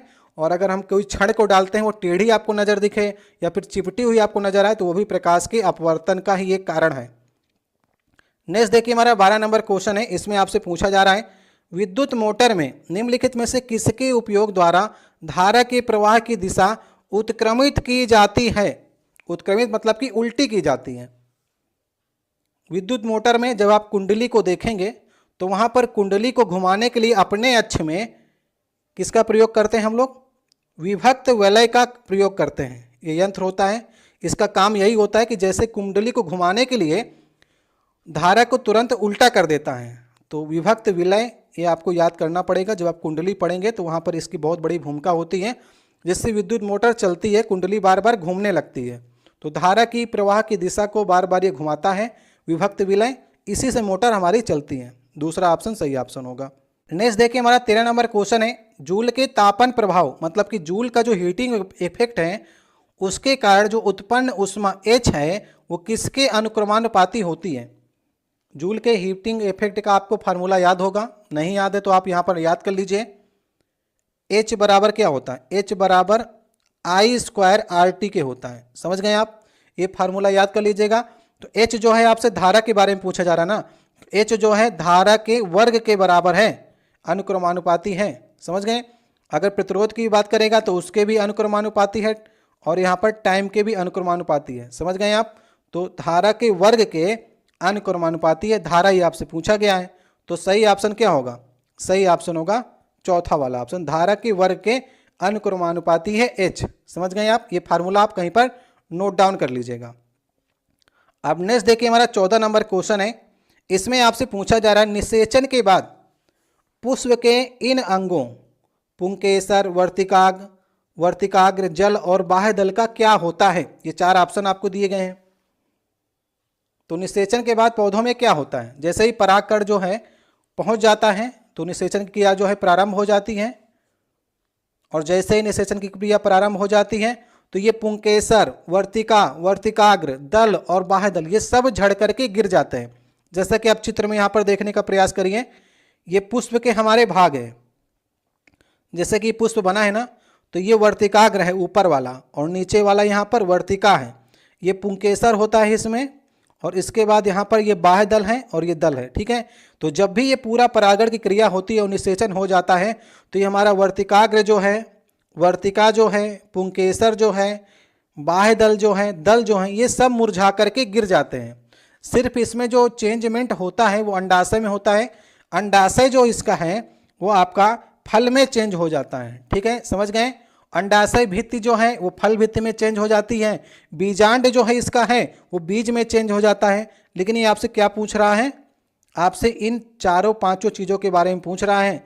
पुंकेसर, वर्तिका, वर्तिकाग्र, दल, बाह्य दल, इनका क्या हो जाता है, ये सब मुरझा करके गिर जाते हैं। कहाँ पर ऐसा लिखा गया है, लास्ट वाले ऑप्शन को देखिए, बाह्य दल के अलावा वे झड़ जाते हैं जो कुछ पौधों में स्थायी हो सकता है। मतलब ये कह रहा है कि बाह्य दल जो है ना, बाह्य दल के अलावा वे सब झड़ जाते हैं। वे सब मतलब कि ये सब झड़ जाते हैं जो कुछ पौधों में स्थायी हो सकता है। क्या स्थायी हो सकता है, बाह्य दल जो है वो कुछ पौधों में बच जाता है। जैसे कि मिर्च में जो होता है ना, मिर्च में ये आपका बाह्य दल जो होता है वो झड़ता नहीं है, मिर्च में लगा रहता है, और बाकी सब जगह में आप देखते होंगे तो ये बाह्य दल भी गिर जाता है। इसलिए कह रहा है कि बाह्य दल के अलावा वे सब झड़ जाते हैं जो लिख रहा है बाह्य दल के लिए, जो कुछ पौधों में स्थायी हो सकता है, जो मतलब कि कुछ पौधों के लिए वो बचा रह सकता है। इसलिए सही ऑप्शन कौन सा होगा, सही ऑप्शन होगा हमारा लास्ट वाला ऑप्शन। ठीक है, यहाँ पर आप लोग देख सकते हैं। और ये पुष्प के भाग हैं, इन्हें भी आप लोग देख लीजिएगा, इनसे आपको काफ़ी चीज़ें समझ में आएंगी। देखिए 15 नंबर क्वेश्चन है, इसमें आपसे पूछा जा रहा है क्लेमाइडोमोनस जो है वो एक कोशिकीय शैवाल है जो कि जल में रहते हैं, तो वो श्वसन के लिए ऑक्सीजन कैसे प्राप्त करते हैं। ये चार ऑप्शन आपको दिए गए हैं। तो एक कोशिकीय जो शैवाल हैं वे कैसे श्वसन प्राप्त करते हैं, अमीबा की तरह करते हैं। अमीबा की तरह विसरण के द्वारा घुलित ऑक्सीजन जो है उसे अवशोषित कर लेते हैं, फैल जाते हैं, विसरण कर लेते हैं, ऑक्सीजन को लेकर के अवशोषित कर लेते हैं। तो सही ऑप्शन कौन सा होगा, सही ऑप्शन होगा हमारा पहला वाला, वे अमीबा के तरह विसरण के द्वारा घुलित ऑक्सीजन अवशोषित करते हैं। नेक्स्ट देखिए हमारा क्वेश्चन है, इसमें से कौन सा किसी परमाणु की संयोजकता के निर्धारण में निर्णायक भूमिका निभाता है। अगर हमें किसी तत्व की संयोजकता देखनी है तो हम सबसे पहले क्या देखेंगे, जैसे हमने कार्बन को ले लिया, कार्बन का परमाणु क्रमांक 6 है, तो हम इसका इलेक्ट्रॉनिक विन्यास करेंगे 2 और 4। तो पहले सेल में 2 इलेक्ट्रॉन्स हैं और दूसरे सेल में 4 इलेक्ट्रॉन्स हैं। तो बाह्यतम कोश जो होता है वही डिसाइड करता है कि इसकी वैलेंसी कितनी होगी। अगर 4 हैं तो अष्टक के पालन के लिए इसे 4 की और आवश्यकता है, या फिर ये 4 छोड़ दे या 4 ले ले तो इसकी वैलेंसी 4 होगी। तो ये कौन डिसाइड कर रहा है, बाह्यतम कोश के इलेक्ट्रॉनों की संख्या। समझ गए आप। तो के और एल तो आप डिसाइड नहीं कर पाएंगे, कई तत्वों में के होगा, कई तत्वों में एल होगा, कई तत्वों में के एल एम एन, इस प्रकार से बढ़ते जाएंगे। तो इस प्रकार से तो आप कह नहीं सकते हैं, तो बाह्यतम वाले को ही आपको सही करना पड़ेगा। तो सही ऑप्शन कौन सा होगा, पहला वाला ऑप्शन सही ऑप्शन होगा। अब नेक्स्ट देखिए हमारा क्वेश्चन है, इसमें आपसे पूछा जा रहा है कि निम्नलिखित में से कौन सा द्विविस्थापन अपक्रिया का एक उदाहरण है, बताइए।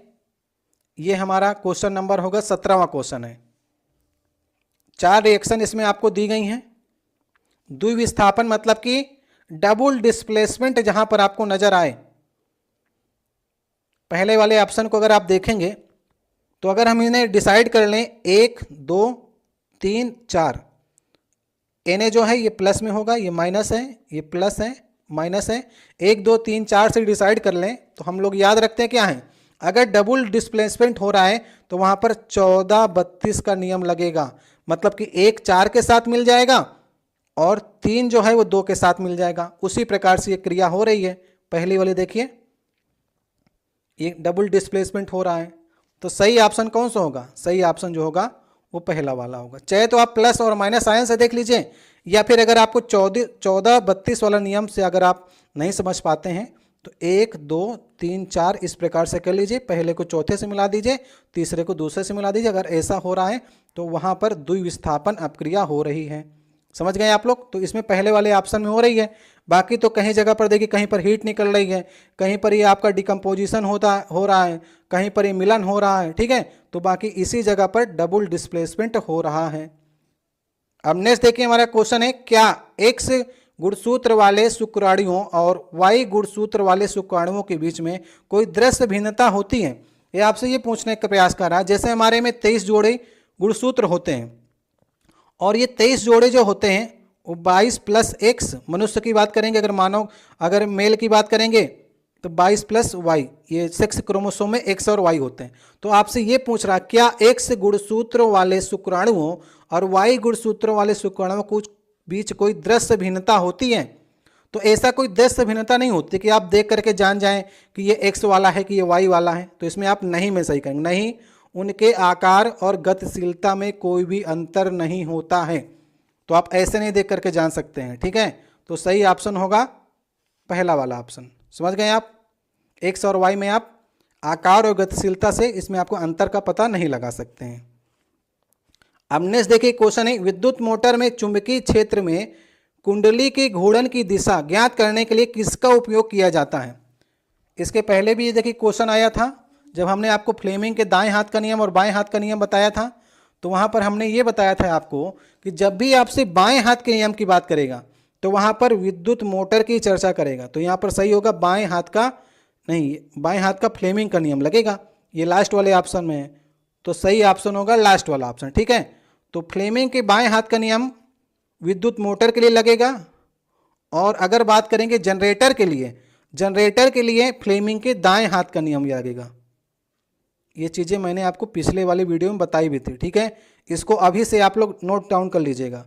तो फ्लेमिंग के दाएं हाथ का नियम जनरेटर में लगेगा, फ्लेमिंग के बाएं हाथ का नियम जो है वो मोटर के लिए लगेगा। समझ गए आप लोग? इस प्रकार से कई क्वेश्चन आपको देखने को मिलेंगे।